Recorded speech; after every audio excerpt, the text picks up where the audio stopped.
안녕하세요. 권순욱입니다. 군대, 공공기관, 병원, 기업 외부에서는 알 수 없는 은밀하고도 치명적인 비리를 두려움을 무릅쓰고 세상에 알린 사람들이 있습니다. 바로 공익을 위해 용기를 낸 공익 제보자들입니다.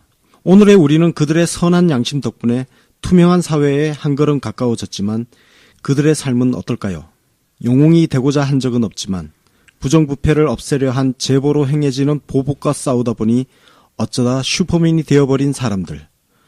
아름다운 재단은 공익제보로 인해 삶이 무너지지 않도록 공익제보자를 지원하는 어쩌다 슈퍼맨 캠페인을 시작합니다. 공익제보자가 슈퍼맨이 되지 않아도 되는 사회를 위해 어쩌다 슈퍼맨에 참여해 주시기 바랍니다. 어디선가 나타나서 생명을 구하고 정의를 지키는 영웅, 슈퍼맨. 우리 주변에도 많은 슈퍼맨이 있습니다. 바로 공익제보자입니다. 어쩌다 슈퍼맨이 되어야만 했던 그들에게 세상은 따뜻하지 않았습니다. 수많은 생명을 살린 2명의 간호조무사는 권고사직을 당했고 장애인의 인권을 위해 싸운 선생님은 결국 사직했습니다. 어려움을 감내하고 있는 슈퍼맨들에게 이제 우리가 감사를 전해야 할 때입니다. 시민사회 지지 캠페인 어쩌다 슈퍼맨에 함께해주세요. 아름다운 재단.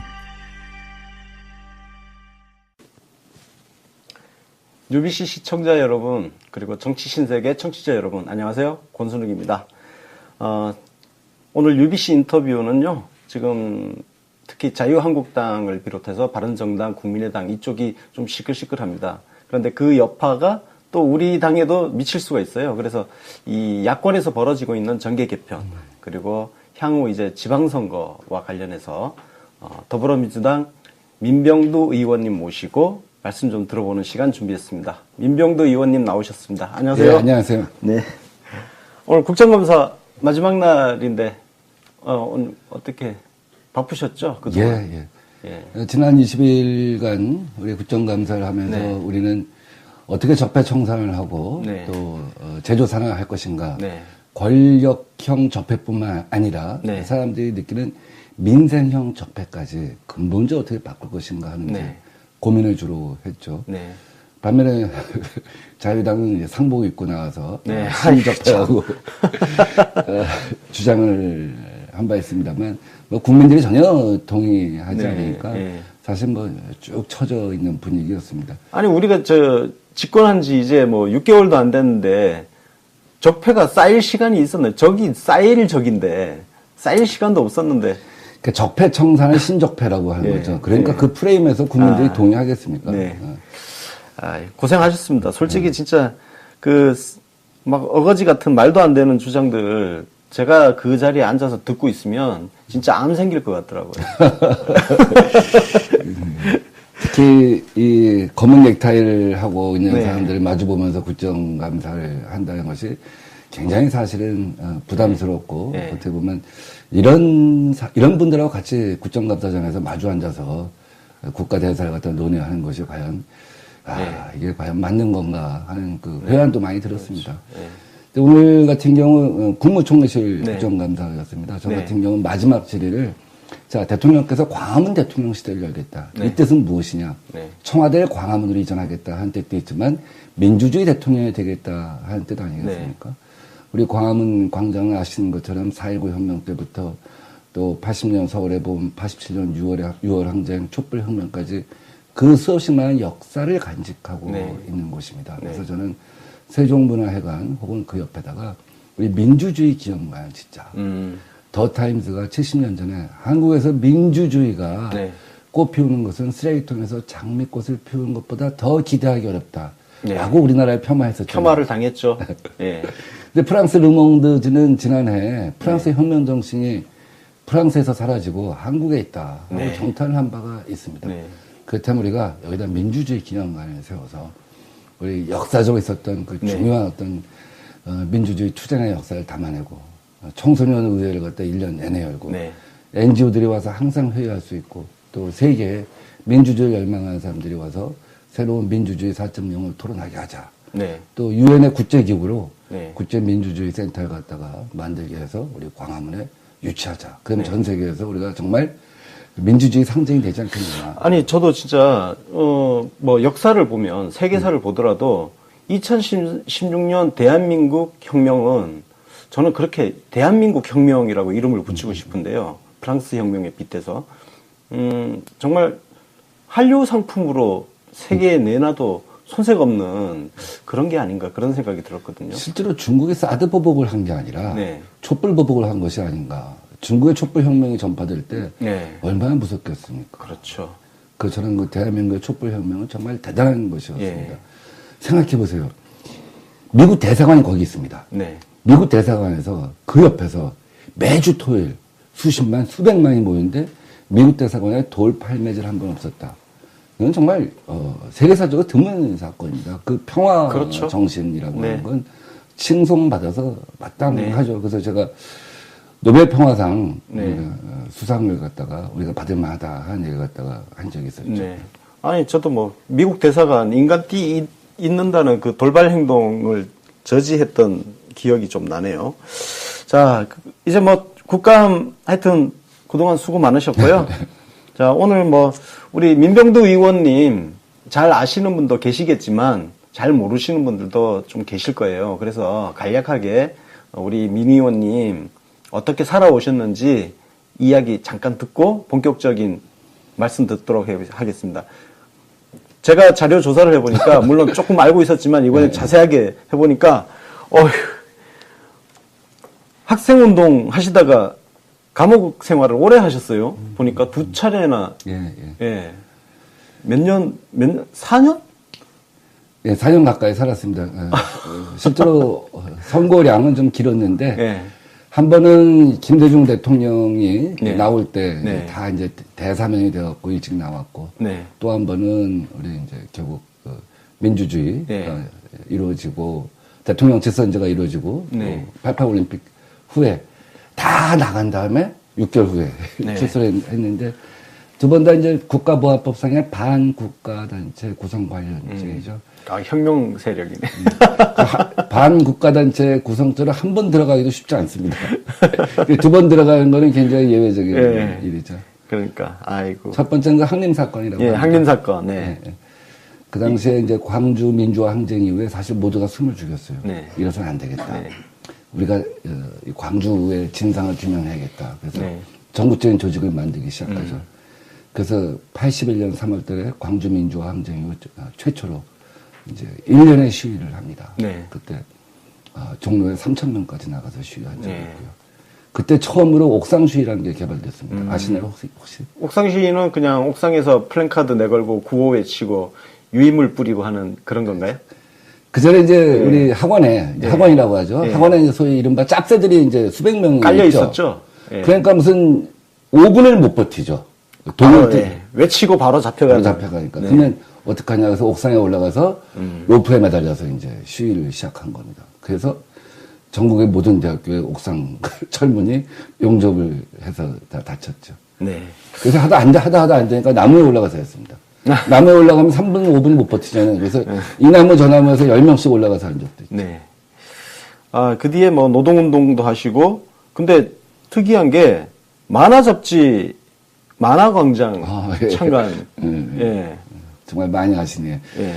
우리 만화인들이 뭐 이현세 선생이랄지 허영만 선생이랄지 많은 분들이 저를 갖다 만화계 최초의 국회의원이라고 합니다. 네. 네, 그전에 보물섬 어깨동무 같은 그 어린이 잡지가 만화. 있었는데 이제 1980년대 공포의 외인구단을 갖다 필두로 해서 성인들이 만화에 빠지기 시작했죠. 네. 어떻게 보면 제1차 만화의 전성 시대이죠. 그때 성인 만화 잡지에서 오해하시면 안 됩니다. 예. 그냥 어른들이 보는 만화. 그쵸. 예. 그래서 만화 강좌 야한 만화 말고. 그 만화 강좌라는 게 창간이 돼서 그때 창간 첫 호에 10만 부가 팔렸어요. 네. 아, 어마어마하네요. 그 당시 10만 만화 년. 붐이 엄청났던 것이죠. 아, 그러네요. 그 시기에 저도 만화를 진짜 많이 봤으니까. 대본소. 예. 지금 없어져서 모르죠. 저는 이제 만화방 가서 밤새도록.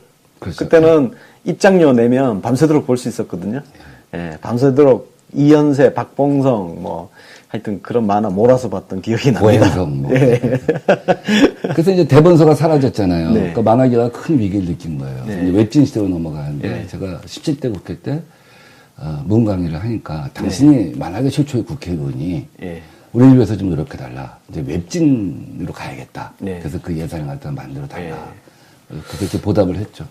그렇게 만화광장 그렇게 하시다가 그 뒤에 이제 문화일보로 가신 건가요? 네, 예, 문화일보 가셔서 워싱턴 특파원, 국회반장, 정치부장. 제가 지금 기억이 나요. 그때 의원님 문화일보 정치부장 하실 때 문화일보가 괜찮은 보도를 정말 많이 했어요. 그 특히 이제 노무현 대통령이 당시에 그 야권 후보로 약진하게 되는 그 결정적인 여론조사 결과 발표한 거. 그 영화 노무현입니다에 그게 나오죠. 예, 예. 그 기사 나올 때 정치부장이셨. 그때 국회반장. 그때 국회반장. 아. 그때 그 여론조사가 기폭제가 됐죠. 예, 기폭제가 그래서 노사모가 이제 광주 대의원대에 가서 그걸 갖다가 뿌리기 시작했죠. 네. 그래서 그걸 보고, 야, 이게 혁명이 일어나는구나. 그래서 사람들의 표심이 네. 움직이는데 큰 기여를 했죠. 아니, 그때까지만 해도 문화일보가 괜찮았는데, 괜찮은 기자들이 다 빠져나가고 나서 이상해졌어요. 뭐 하여간 90년대 문화일보 정치 기사는 뭐 조중동과 한겨레 경향을 네. 다 흔드는 네. 그 석간이 완전히 그 아젠다가 더 주도하는 그런 시대였죠. 좀 개혁적 성격도 강했고. 그래서 오죽하면 대통령께서 당선자 시절에 오마이뉴스 인터뷰를 갖다 마지막으로 해서 내 재임 시절에는 어떠한 언론과도 단독 인터뷰를 하지 않겠다고 했습니다. 네.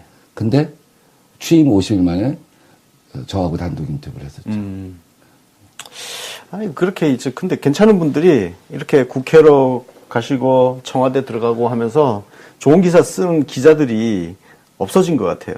지금 우리 청와대 그 뉴미디어 비서관 하는 네. 정혜승 비서관 네. 문화일보 출신이죠. 아, 네, 맞습니다. 맞아요. 그렇게 하다가, 그렇게 기자 생활 하시다가 2004년 열린우리당 창당할 때 그때 이제 비례대표로 국회에 들어오셨잖아요. 그리고 2008년에 이제 지역구를 나가셨죠? 예, 예. 낙선하셨잖아요. 그때 예. 누구랑 싸운 거예요? 그때는 2007년 대선에서 이제 우리가 패배를 패배했죠. 했는데 그렇다고 한다면 누군가는 그 책임을 져야 되지 않냐. 그래서 서울에서 한 번도 이겨보지 못한 데를 가보자. 그래서 그 당시에 강남 서초도 88년, 92년도에 박찬동, 김덕용, 홍사덕 이런 네. 분들이 야당 후보로, 예, 야당 후보로 된 적이 당선됐죠. 있었죠. 근데 동대문을이 1978년 송원영 의원 이후에 예. 한 번도 우리 당에서 당선된 적이 없는 곳이에요. 아, 거기는 제가 기억나는 분이 있어요. 저쪽에 김영구 의원. 예, 흑성풍이라고. 예. 터줏대감이었죠. 예. 그분이 4번 하시고 네. 그다음에 이제 레드홍 아, 홍준표 씨가 홍준표. 이제 3번 했죠. 네. 그래서 아, 제가- 그러면 18대 그때 2008년도 총선에 홍준표 하고 붙은 그래서 거예요? 제가 선택을 해서 간 거죠. 아. 가장 어려운 데 가서 예, 우리가 예. 가시덤불 뚫고 나가는 모습을 보여야 되지 않냐. 헌신을 하자, 희생을 하자. 그래서 제가 가서 전사하셨군요. 장렬하게 전사를 예. 했습니다. 그래서 그리고 그때 리벤지가 벌어지죠. 그래서 2012년. 그 4년을 정말 일을 악물었죠. 예, 어떻게 이건 뭐 저는 제 개인의 승리가 아니라 민주개혁 세력의 승리여야 한다. 그런 소명감을 갖고 움직였죠. 그래서 10당 구락이란 말 들어보셨습니까? 네, 10당 구락? 아니요. 15을 쓰면 당선되고 9을 아. 쓰면 떨어진다. 뭐 이런 뜻이 아닙니다. 하루에 밥 먹는 시간을 빼고 10시간을 다니면 당선되고 예. 9시간을 다니면 떨어진다. 예. 그게 저였습니다. 예. 그게 저 때문에 만들어진 그냥 말입니다. 지역구를 누비고 다니셨네요. 하루에 많은 날은 37개 약속이 있었는데 예. 제가 파악한 데가 35군데까지 가봤습니다. 나중에 정말 입에서 단내가라고 예. 지치더라고요. 아, 그 당시에 홍준표 레드홍은 원내대표, 당대표 예, 최고위원 거물이었잖아요. 예. 최고의 성장기였습니다. 그걸 무너뜨리려면 나무 밑동을 갖다 까야 된다. 같은 방법으로는 내가 이길 수가 없다. 그가 여의도에서 밥 먹을 때 나는 동대문에서 밥 먹고 그가 골프를 칠 때 나는 동네에 있는 약수터를 가고 이렇게 해서 이겨야겠다. 그래서 2011년 7월에 레드홍이 당대표가 됐을 때 저는 승리를 확신했습니다. 오히려. 저 사람은 더 이제 여의도에만 머무를 수밖에 없구나. 여의도에 묶여있을 때 나는 동대문을 갖다가 내 발판으로 하자. 그렇게 해서 홍준표를 꺾었어요. 이게 소선구제 도입 이후 민주당 간판으로 첫 당선. 78년 이후에 예. 제가 처음 이긴 겁니다. 사실 그 전에 기억나는 분이 허인의 그 고대 총학생회장 하셨던 분. 그때 정말 아깝게 졌었잖아요. 그때. 3표 차이. 3표 차이, 맞아. 그래서 그 막 통곡하던 장면이 밤샘 생각이 납니다. 재개표하고 예. 정말 진짜 그 레드홍을 깎으신 것만으로도 정말 상당한 업적이라고 저는 생각을 합니다. 하여튼 그 과정을, 홍준표 의원하고는 어떠세요? 그렇게 처음에 한판 졌다가 리벤지로 보내버리고, 그래가지고 홍준표 의원이 나중에 경남도지사로 내려간 거 아니에요? 그죠? 예, 그렇죠. 그때는 이제 정계 은퇴 선언을 예, 했죠. 정계 은퇴 선언? 바로 정계 은퇴 선언을 했는데, 동대문 주민한테 그렇다면 그동안 고맙다는 얘기도 없냐 그랬더니 바로 이제 트위터에 또 그동안 도와주신 분들한테 감사하다 네. 하고 한 달 후에 지역 주민들한테 편지를 보냅니다. 이제 공적 인생을 마무리하고 광화문에 변호사 사무실을 얻어서 봉사하는 삶을 살겠다. 이제 하고 이렇게 얘기를 하죠. 근데 나중에 자기는 그렇게 얘기한 적이 없다. 그렇게 얘기한 적이 없다. 내가 언제 그렇게 얘기했냐. 민병두가 오독을 한 거다. 나 같은 거물을 갖다가 무너뜨리니까 흥분해갖고 그걸 오독을 한 거다. 내가 동대문을 떠나겠다고 했지 정치를 떠나겠다고 한 적이 없다는 거예요. 근데 그거는 이제 거짓말로 드러난 것이 그 후에 우리 몇 분하고 같이 식사를 하면서 김어준 총수랑 같이 네. 식사를 하면서 뭐 정계 은퇴했으니 방송 다시 하자 뭐 이런 얘기도 이제 한 기록이 남아 있습니다. 네. 그 홍준표 의원 개인적으로 그 처음에 기자 시절에 좀 그때는 아니겠구나. 홍준표 의원 처음 만나신 게 언제예요? 제가 이제 기자 시절에 기자협회 회장도 했고 예. 또 노조를 만들어서 또 공정보도위원장도 하고 그랬습니다. 근데 그 당시에 쭉 뉴스의 인물들을 갖다가 네. 매달 불러서 우리 기자들 이제 서로 부서를 넘어서서 이 견식을 좀 넓히자고 해서 그때 한 번 부른 적이 있었죠. 근데 네. 그때 5분이 안 돼서 이제 반말하는 건 이제 그때부터 우리가 홍준표 의원 특징이 반말 참 잘하죠. 사람 보면 이제 5분이 안 돼서 반말을 하죠. 이제 좀 10분 지나면 입마전마도 하고. 의원님한테도 그렇게 했어요? 제가 2007년도에 본회의장에서 이제 배치가 자꾸 바뀌다 보니까 한 번은 제 뒷자리에 앉았습니다. 그래서 뭐 이런 얘기 저런 얘기 많이 하더라고요. 여봐, 저격수는 삼성까지 돼. 당신 민병도 말이야. 전략통 하니까 당신도 삼성까지는 될 거야. 근데 이제 그분이 삼성까지는 되겠다. 그분이 저랑 다음에 붙게 될 줄 몰랐죠. 그러면서 이재호 봐. 그 이미지를 벗어나려고 원내대표 하잖아. 김문수 봐. 도지사 가잖아. 근데 나는 뭐냐 이거. 참 걱정이야. 야 민병도 새끼야. 이게 뭐야? 이 순간 되게 난감하죠. 아니 어떻게 보면 저를 위해서 뭐 이렇게 충고를 한 것 같은데 자기가 언제 봤다고 저한테 얌마 이 새끼야랍니까? 이거 참 대응이 굉장히 힘든 거예요. 그래서 일주일 후에 제가 고민하다 일주일에 다 본회의장 다시 만났을 때 보자마자 어이 준표. 어이 준표. 이 불을 떨리더라고요. 벙쩍 쓸 것 같은데요? 아니 맨 처음에 벙쩍했지만 좀 이따 불을 떨리더라고요. 보이더라고요. 뭐 어떻게 할 줄 모르더라고요. 아마 레동 인생이 아마 처음 있었던 사건일 거예요. 근데 거기서 어떻게 하겠습니까? 기자들도 위에 있고 방청석도 있는데 그래서 왜 그래 마. 그다음부터는 뭐 레드홍하고 저하고는 레드홍이 저한테 존대를 한 방 더. 존대하면 저도 존대를 하고 야 하면 저도 같이 야 하고 그런 사이가 됐습니다. 아니 그 한 방 더 먹인 게 그게 참 인상적입니다. 처음에 한 번은 그쪽에서도 뭐지 이러다가 한 방 더 맞았을 때는 약간 멘탈 붕괴로 갔을 것 같아요. 참. 아니, 이거는 다른 분들도 좀 써먹을 수 있을 것 같아요. 응용해서. 예. 홍준표 의원은 하여튼, 근데 저쪽 분들은 반말을 너무 쉽게 잘하는 것 같아요. 예. 국민들한테도 뭐 반말, 여기저기 다닐 때 보면 툭툭 좀 젊은 사람들이면 그냥 반말 하는 것 같고. 제 사진을 보면요, 이런 게 있어요. 저는 지역구에서 사람들하고 인사를 할 때, 우리 지역구는 이제 의자가 없고 되게 앉은뱅이 식당들이란 말이에요. 그럼 정치인들은 되게 서서 가면서 인사를 한단 말이에요. 네. 그럼 상대방이 부담스러워서 쓰게 되거나 네. 혹은 나는 내려보잖아요. 근데 저는 네. 딱 들어가면 다른 분들이 일어서지 못하게 딱 무릎을 꿇습니다. 음. 눈높이를 딱 마주치고 네. 대화를 그게, 합니다. 그게 우리 쪽, 민주당 쪽 정치인들의 자세죠. 네. 그래서 그 당시 2012년 9호가 제가 섬김의 정치였습니다. 섬김의 정치. 왜냐하면 그게 레드홍하고 대비된다는 거죠. 레드홍이 갖고 있는 캐릭터, 네. 사람들이 인식하고 있는 퍼스널리티라는 게 대비하려고 했던 거죠. 그 당시에 이제 레드홍의 구호는 대한민국 초대 대통령 이승만, 대한민국 국회의장 민관식, 대한민국 제2야 대통령 장준하, 그리고 홍준표였습니다. 그 동대문구에서 그런 인물들이 나왔다 이거죠. 본인은 큰 인물이라고 얘기하는 거고, 저는 섬기는 사람이다 하는 그런. 네. 스스로 올리면 낮아지고 스스로 낮추면 높여진다고, 네, 뭐 그런 이야기가 있는데, 그나저나 이제 의정 활동 이제 3선을 하셨는데 사실 우리가 이제 많이 알고 있는 게 전략통이다, 기획통이다, 뭐 주로 그런 쪽 일을 하셨어요. 그래서 사실 존재감이 그죠? 3선임에도 불구하고 크게 대중 정치인으로서는 솔직히 조금 부족한 거 아니냐 이렇게 좀 비춰지는 측면이 있거든요. 어떠세요? 이제 크게 제가 네.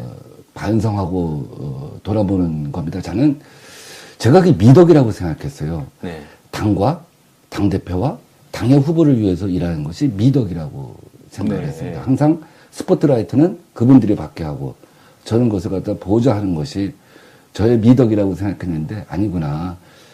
각각의 정치인들이 자기 목소리, 자기 가치를 갖고 얘기하면서 그것을 총집합하는 것이 당에도 재산이 네. 되고 개인이 정치를 하는 데 있어서도 자산이 될 수 있겠다 하는 생각을 해봤습니다. 제가 2012년도에 당선된 다음에 우리 대선 끝내고 문희상 당의장 시대가 있었습니다. 네. 그때 굉장히 힘들었죠. 대선을 치고 나서. 네.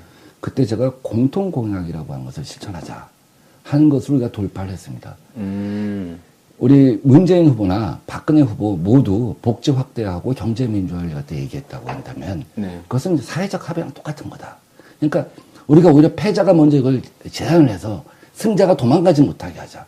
사실 연지 곤지 바르고 나온 거다. 거짓말할 수가 있는데. 그래서 공통공약에 합의해갖고 그 초반에 상당히 밀고 갈 수가 있었죠. 그 다음 당대표 시절에 제가 을을 위한 정당, 을지로위원회라고 하는 개념을 제시했고. 을지로위원회. 또 문재인 당대표 시절에는 제가 연구원장을 맡아서 유능한 열린정책연구원. 민주정책연구원. 민주정책연구원. 네. 그래서 그 당시에 우리 그 유능한 경제정당, 든든한 안보정당이라는 개념을 갖다가 제가 설계를 해서 제시를 했고.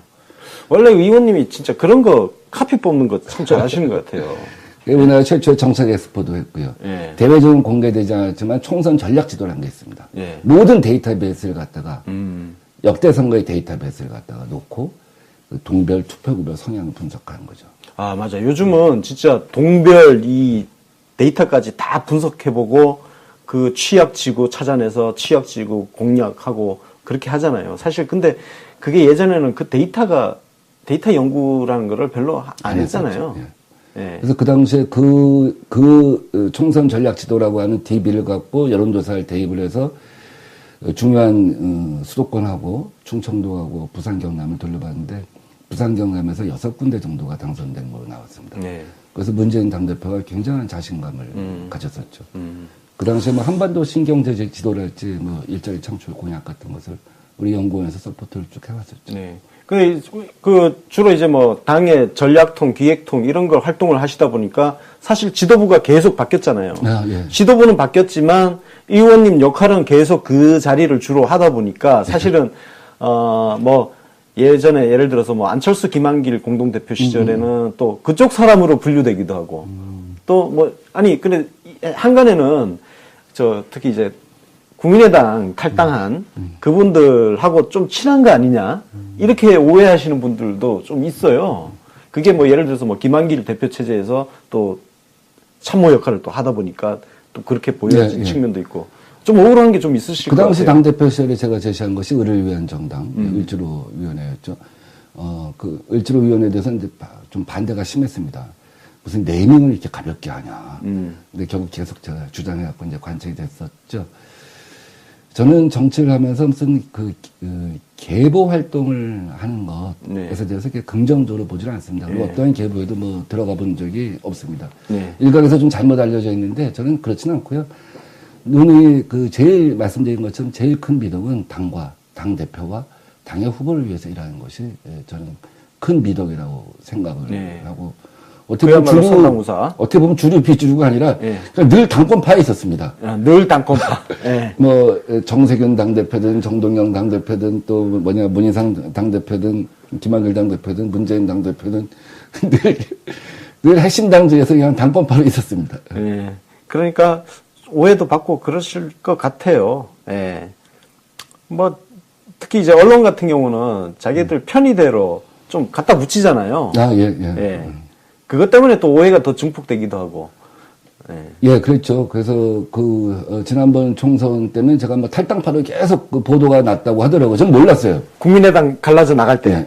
저는 애초부터 그건 안 된다고 얘기했거든요. 그럴 수도 없고, 어느 정도였냐면 이제 우리가 그 당시에 당명을 갖다가 이제 공모를 해갖고 당명을 확정하려고 한 데가 있었습니다. 그 당시에 우리 손혜원 당 홍보기획위원장은 소나무 민주당을 선호했었어요. 아, 소나무 민주당? 근데 우리는 그건 아니라고 생각했거든요. 기억나네요. 그래서 이제 그 당시에 갖다가 그러면 한번 인터넷에 올려놓고 한 3개를 갖다 올려놓고 더불어민주당하고 소나무 민주당하고 올려놓고 보자. 근데 제가 안 된다고 했습니다. 아니, 탈당하려고 하는 사람이 그거 갖다가 그 회의에 참석해서 안 된다고 하겠습니까? 그렇지 않죠. 왜 안 된다고 했냐면 이거 올리는 순간 야, 도매인 사는 거랑 똑같다. 우리나라 정당이 우리가 알고 있는 것처럼 대여섯 개가 아니다. 선관위에 등록된 건 100개가 넘는다. 그 정당단은 다 모든 것이 위임되어 있기 때문에 사실 1인 혼자서 당명을 변경하면 3개를 다 우리 걸 다 등록하면 어떻게 하냐. 그건 우리가 내부적으로 확정되어서 전격적으로 발표해야 한다. 하는 얘기도 그 당시에 한 적이 있었죠. 그렇게 해서 더불어민주당이 당명으로 채택이 된 거군요. 그건 뭐 제가 더불어민주당이라고 한 건 아닌데, 그건 손혜원 홍보위원장의 작품이지만, 이제 그 보안을 유지해 가면서 하는 데는 그 당시에 올려놔서 민주당 탈당파로 민병들 계속 거론할 때, 언론은, 종이 언론은 거론한 것 같지 않고 아마 패널들이 계속 얘기한 것 같아요. 제가 들어와서 찾아보면 없어. 없는데 동네 다니면 사람들이 탈당한다며? 아니, 저는 탈당할 생각이 없는데 왜 그러시죠? 그게 제 조금 전에 말씀드린 김한길 의원 개파로 사실 이렇게 조금 비춰진 그렇게 된 측면이 좀 있어가지고 아마 편의적으로 그렇게 이제 뭐 대충 쓰고 뭐 말을 하고 그랬을 것 같아요. 그래서 뭐 하여튼 그 부분은 저도 사실 개인적으로 궁금했거든요. 저도 그걸 잘 몰랐으니까. 그래서 이제 2017년 대선 때도 또 제가 총괄특보단장으로 역할을 하잖아요. 그거 지금 안 그래도 여쭤보려고 그랬는데. 그러니까 대선 당시에 총괄특보단장? 그러면 총괄특보단장은 어떤 역할인가요?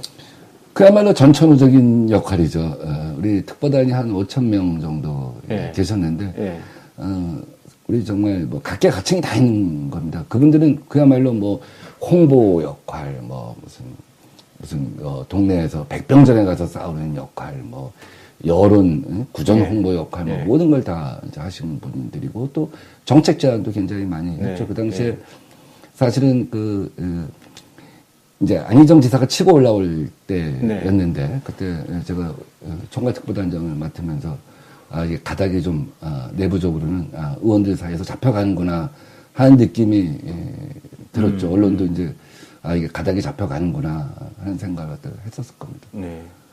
혹시 특보단장 하시면서 재밌는 비하인드 스토리 같은 거 좀 없습니까? 우리 대통령님하고 관련된 거라든지.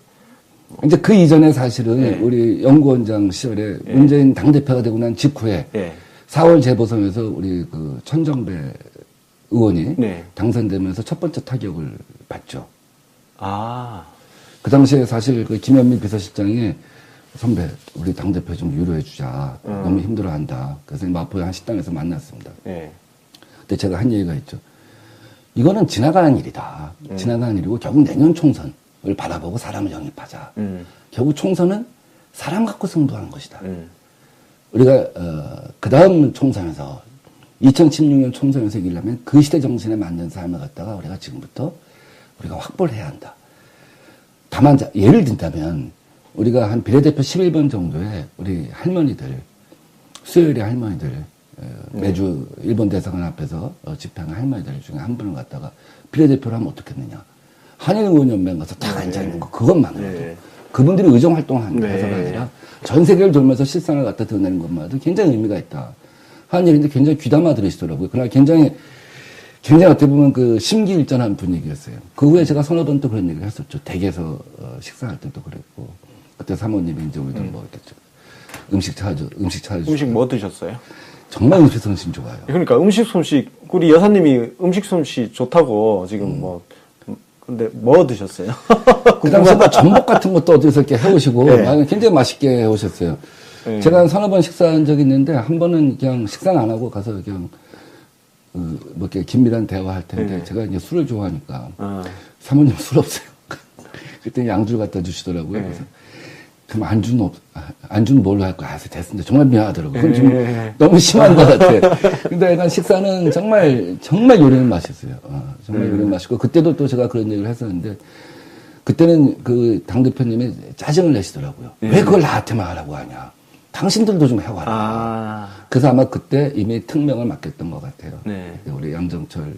양정철 비서하고 비서관, 최재성 비서, 그런 분들한테 특명을 맡겨서 어벤져스 팀을 갖다가 꾸려온 것 같아요.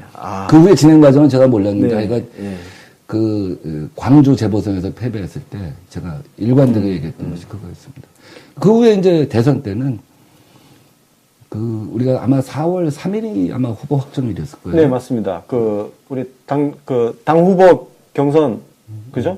최종 서울에서 한 게 4월 3일, 맞을 겁니다. 그 다음에 4월 5일이 아마 안철수가 후보 확정된 날이었어요. 그래서 제가 일주일 전에 이렇게 보고서 올렸습니다. 우리가 이 컨벤션 효과가 약할 수가 있다. 네. 바로 뒤에 또 다른 후보들이 확정되는데, 그럼 4월 15일 후보 등록일까지 저쪽은 우리를 네거티브 공세를 묶어두고 마치 단일화할 것처럼, 단일화는 안 되는데 파일을 키워나갈 것이다. 그럼 우리가 4월 15일까지 무엇을 해야 될 것이냐.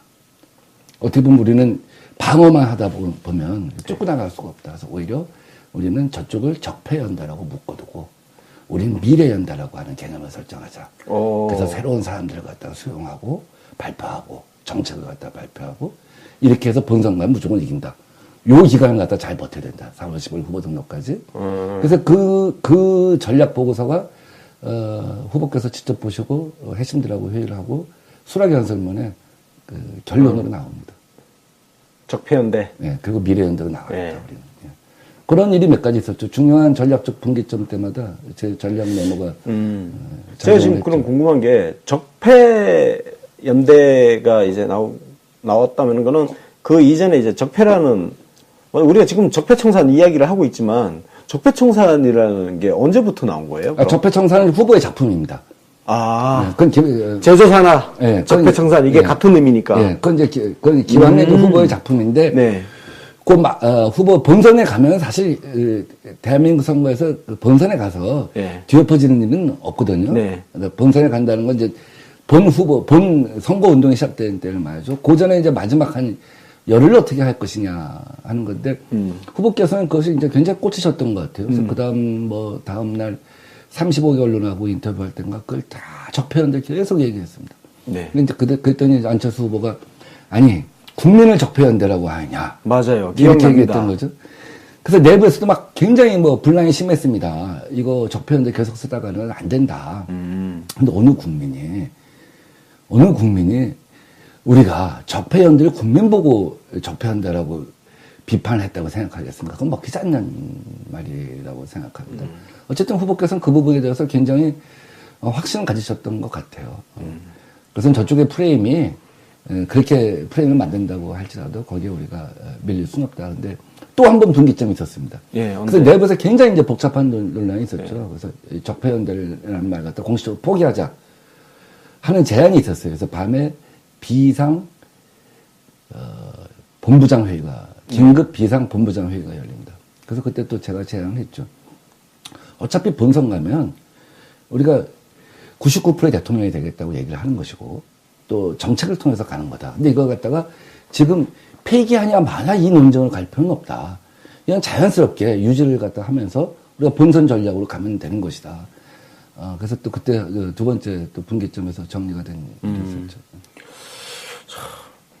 대선 자꾸 이러다 보니까 자꾸 전략통 얘기만 들고. 예, 그러니까. 근데 너무 그 전략 이 판 짜는 거라든지 어떤 그 프레임 만들어내는 거에 너무 좀 탁월하신 것 같아가지고. 그러니까 그게 너무 고정돼도 안 되는데. 근데 생각이 자꾸 나는 거 어떻게 하겠습니까? 예. 자, 그러면 그 과정을 거쳐서 이제 우리 대통령님이 당선되시고, 그리고 우리 더불어민주당은 121석. 그러니까 정세균 국회의장 한 석을 빼고 121석이잖아요. 그래서 사실 집권 초부터 일부에서 어떤 이야기가 나왔었냐면은 대통령께서 국민의당하고 합당 혹은 뭐 연정하기를 원한다 이런 이야기가 일각에 있었어요. 혹시 뭐 그 이와 관련해서 혹시 뭐 아시는 거 있으면 좀. 전혀 대통령께서 그렇게 생각하고 계시지 않습니다. 그러니까 대통령께서는 협치는 필요하다는 생각을 예. 하고 있어요. 왜? 우리 개혁 입법을 해야 되잖아요. 네. 그 여러 가지 이제 우리가 수위의 얘기가 있을 수가 있습니다. 제일 높은 수위의 얘기는 연정이죠. 네. 근데 연정은 지금 할 수가 없잖아요. 이미 1기 내각이 구성이 완료가 되었습니다. 그렇죠. 그럼 뭐 산하단체 몇 개 나눠준다고 해서 연정이 될 수는 그렇죠. 없는 거죠. 장관 자리를 나눠야 연정이라 할 수 있겠죠. 근데 연정을 하려면 연정 프로그램에 합의가 돼야지 자리를 몇 개 나누냐를 갖고 합의해서는 안 되는 거죠. 우리가 어느 당하고 연정을 했을 때는 가령 에너지 정책은 어떻게 하겠다, 노동 정책은 어떻게 하겠다, 복지 정책은 어떻게 하겠다 그런 프로그램에 합의가 되어서 해야 되는 건데 그 프로그램을 합의하기가 굉장히 어려운 일이죠. 네. 그래서 그런 다양한 구성을 갖고 이 적폐청산과 재조사를 하기는 어려울 것이다 하는 것이 대통령의 일관된 판단이었다고 봅니다. 그럼 다음 두 번째는 자 협치를 하는 데 있어서 두 번째 방법은 합당, 통합 뭐 이런 거 아니겠습니까? 근데 그렇죠. 그거는 우선 안철수 대표가 동의할 가능성이 예. 전혀 없죠. 없죠. 본인은 누가 봐도. 본인은 어쨌든 당을 깨고 나가서 성공했다고 보지 않았습니까? 보지 않았겠습니까? 그것이 자기가 경험치가 아니겠습니까? 그렇죠. 물론 지금 지지율은 바닥이지만 그 경험치에 좋은 경험치에 매몰될 수밖에 없잖아요, 사람은. 그러니까 그런데 더더욱 중요한 건 안철수 대표가 동의의 문제가 아니라 우리 당 지지자들과 국민들이 동의하지 않습니다. 네. 그리고 지난번 총선과 대선에서 그 고생했던 호남의 수없이 많은 우리 위원장들, 예, 그렇죠. 또 당원들, 또 전국 정당을 바라는 우리 영남의 그 위원장들, 당원들이 동의를 할 수가 없죠. 제가 왜 이 질문을 여쭤봤냐면은 이게 그 대통령 취임하시고 나서 뭐 추미애 대표가 그때 이제 그 박지원 대표 머리 자르기 발언도 그렇고 좀 나를 세워서 국민의당하고 좀 각을 좀 세웠잖아요. 그 시점에 우리 당 내부에서 사실 그 이야기가 나왔었어요. 그게 굉장히 좀 많이 돌아다녔어요. 문재인 대통령은 국민의당하고 합당이나 뭐 연장을 하려고 하는데 추미애 대표가 그걸 지금 회방판을 깨고 있다. 그래서 저 추미애 당대표 쫓아내야 된다. 뭐 이런 이야기들이 나왔었거든요. 그게 지금 사실 불과 한 2, 3개월 전 이야기입니다.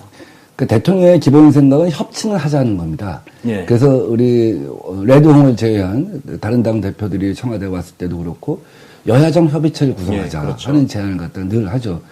왜냐하면 적폐청산을 결국 입법으로 완성을 해야 되는데 입법으로 완성을 하려면 180석이 필요한 것이죠. 그렇죠. 하나는. 두 번째는 서로 주고받을 것이 분명해야 돼요. 상대방도 세상을 어떻게 바꿀 것인가에 대한 구상이 있어야 돼요. 그래야지만 주고받는 거잖아요. 근데 그런 조건들이 지금 안 만들어지고 있기 때문에 답답하고 그런 과정에서 일각에서는 그렇다고 한다면 저 사람들 갖다가 함께 하기 위해서 연정 얘기를 할지 합당 얘기를 할지 이런 것이 필요한 것이 아니냐 하는 얘기를 하는데 일단 구조적으로 불가능하잖아요. 네. 그래서 지금 나온 얘기가 뭐냐면 이제 선거구제 변경입니다. 네. 선거구제 변경을 사실 우리 입장에서도 대통령도 그 부분에 대해서는 동의를 하고 계십니다. 선거구제 변경은 이제 두 가지가 있을 수가 있잖아요. 지금 현재 250석의 소선거구제와 50석의 비례대표. 네. 이것을 소선거구를 한 250석 정도로 하고 비례대표를 한 100석을 해서 권역별 비례 명부제를 한다고 한다면 여야가 실제로는 대등한 경쟁이 가능하잖아요. 우리가 항상적으로 1등 하는 게 아닙니다. 우리 역사에서 1등은 3번 한 겁니다. 네. 2004년 탄핵 총선 때 그렇죠. 하고 지난번 총선하고 4.19 2016년. 네. 3번 한 거죠. 아, 진짜, 우리가, 진짜 1등 한 게 진짜 없어요. 예, 역사적으로 항상 보수 우위의 사회니까. 이제 호남이 의석이 30석이고 영남이 60석인 이런 상황에서는 구조적으로 굉장히 힘들죠. 구조적으로 사실 1위 1당 되기가 힘들죠. 예. 그래서 대통령께서 아마 5월 달이었을 것 같은데 여야 원내대표 불러서 내가 개헌에 반대하는 게 아니다. 나 개헌에 찬성한다. 그러나 개헌을 하려면 선거구제 변경까지 같이 가자. 만약에 내각제로 간다고 쳐봐요. 내각제로 간다면 다당 원내 일당이 사실 집권당이 되는 거 아닙니까? 그럼 현재 소선거구제 그대로 둔다면 그건 우리가 정권을 갖다 안 갖겠다는 얘기가 똑같은 거 아닙니까?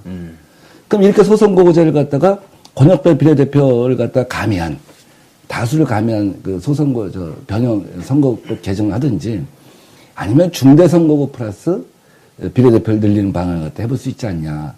이게 무슨 얘기냐면 저 국민의당이나 이런 데는 바른정당은 생존의 문제가 있어요. 네.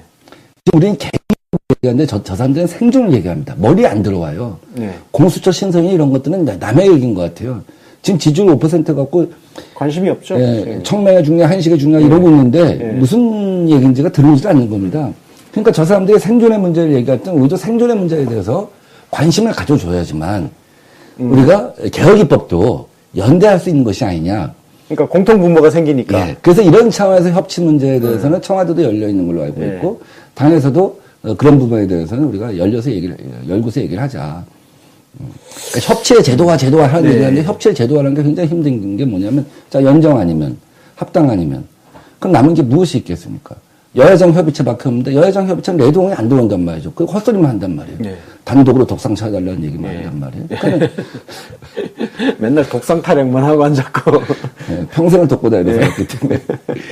그래서 그렇다고 한다면 우리가 어쨌든 이 개혁입법을 통해서 제도 산화를 하려고 하면은 상대방의 관심사에 대해서도 우리가 대응을 해줘야 되지 않냐. 네. 이런 차원에서 얘기가 진행이 되고 있는 거죠. 그러니까 이렇게 요약할 수 있겠네요. 예를 들어서 권역별 비례대표제라든지 소선거구제를 중대선거구제로 변경한다든지 이 부분은 특히 생존이 걸려있는 국민의당이나 바른정당이 받을 수밖에 없는, 왜냐하면 생존 책임은 그거밖에 없으니까 그걸 받게 해주고, 동시에 우리 더불어민주당 같은 경우는 입장에서는 영남 지역부터 해서 이 지역 불균형, 구도의 불균형 자체를 바로잡는, 바로잡아서 우리가 뭔가 항상 1등 할 수 있는 토대를 지금 만든다, 그런 포석이 들어가 있는 것 같아요. 이제 항상 1등 할 수 있는 구조라고 하면 상대방이 동의를 안 하겠죠. 권순혁 기자님이 그렇게 정리해 주셨는데, 그냥 대등한 게임이 가능한 구조를 만들자 하는 건데, 여기 자유당은 노입니다. 자유당은 무조건 반대할 거예요. 그렇죠. 영남만 지키고 있으면 되니까. 지금의 기득권지를 갖다가 포기할 생각이 전혀 없는 것이죠. 그러나 바른정당이나 이 국민의당은 다당제를 갖다 자기들이 희망을 하고 있기 때문에 여기에 대해서 관심이 있는 것이죠. 네. 그러면 정치에 대해서는 정치로, 생존에 대해서는 생존으로, 입법에 대해서는 입법으로 이렇게 얘기했으면 구조를 만들자 하는 차원에서 얘기를 하는 것이지, 지금 당내 논의나 청와대 논의는 합당 연정 이건 절대 불가능한 이야기예요. 국민들도 동의하지 않고 우리 지지자도 동의하지 않고 저도 강력하게 반대를 하고 있는 사람입니다. 당내 분위기, 맞아. 그 말씀하시니까 당내 분위기는 어때요? 일부에서는 지금 국민의당하고 합쳐야 되지 않냐 이런 이야기도 일부 있는 것 같고, 그래요. 우리 지금 국민의당하고 합쳐갖고 그 사단을 어떻게 감당하겠습니까? 우선 그죠. 지지자들이 떨어져 나가요. 합치면 마이너스 될 거예요. 지금 이 적폐청산 제조 산하의 이 기운을 계속 가서 이 기세로 이 정신으로 정부 정당화를 하자. 어떤 정치 공학 갖고 정부 정당화를 하자, 이게 아니지 않습니까? 국민들의 염원이. 근데 만약에 선거 연대를 한다고 쳐요. 내년 지자체에. 그 순간 이거는 우리 엄청난 역공을 받을 거고, 그죠? 우리 지지자들이 호남이나 영남에서 많이 떨어져 나갈 거라고 봅니다. 그거는 이유가 없잖아요. 왜냐하면 의석은 그렇죠. 그렇게 하더라도 선거 연대하더라도 의석은 똑같은 거 아닙니까? 네. 그러니까 아니 뭐 예, 지금 말씀은 하여튼 저희 그 다수 지지자들하고 같은 예, 생각이신 것 같아요. 예. 자, 이미 이왕 개헌 이야기 나왔으니까 지금 국회 개헌특위 자문위원회에서 혼합정부제가 뭐 다수라고 해서 그걸 이제 뭐 내놓는다 지금 그러는데 혼합정부제가 보니까 이게 그 뭐 이원 집정부제라든지 그런 형태인 것 같아요. 여기에 대한 어떤 의원님 개인 견해가 있다면. 사실 혼합정부라고 하는 건 기본적으로 내각제입니다. 그러니까요. 내각제. 유럽의 많은 국가들이 내각제 위에 어떻게 감히 하냐의 차이이죠. 그리고 세상에 외교 안보하고 대통령이 외교 안보 국방을 한다고 쳐요. 그러면은 내치는 총리가 한다고 다수당의 총리가 한다고 치면 이 내치와 외치가 구분이 잘 안 됩니다. 그러니까. FTA는 내치입니까 외치입니까? 그러게요. 그런 게 진짜 힘들 텐데. 그 경계를 긋기가 굉장히 어려운 문제라고 봅니다.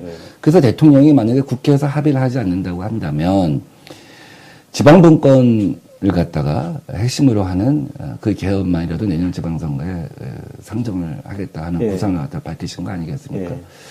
그 합의는 어쨌든 권력구조에 대한 합의는 굉장히 어려울 거라고 봅니다.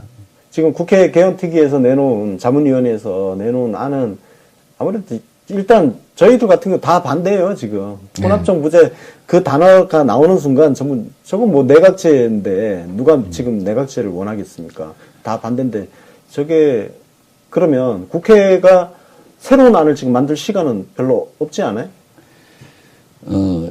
물리적으로는 내년 4월에 국회에서 통과가 되면 6월달 지방선거에 붙일 수는 있습니다. 근데 지금 작은 개혁 입법도 합의가 안 되는데 어떻게 개헌을 합의하게 할 수가 있겠습니까? 만약에 정말 개헌이 합의가 되었고 기본권이나 여러 가지 조항들이 변경이 된다고 쳐봐요.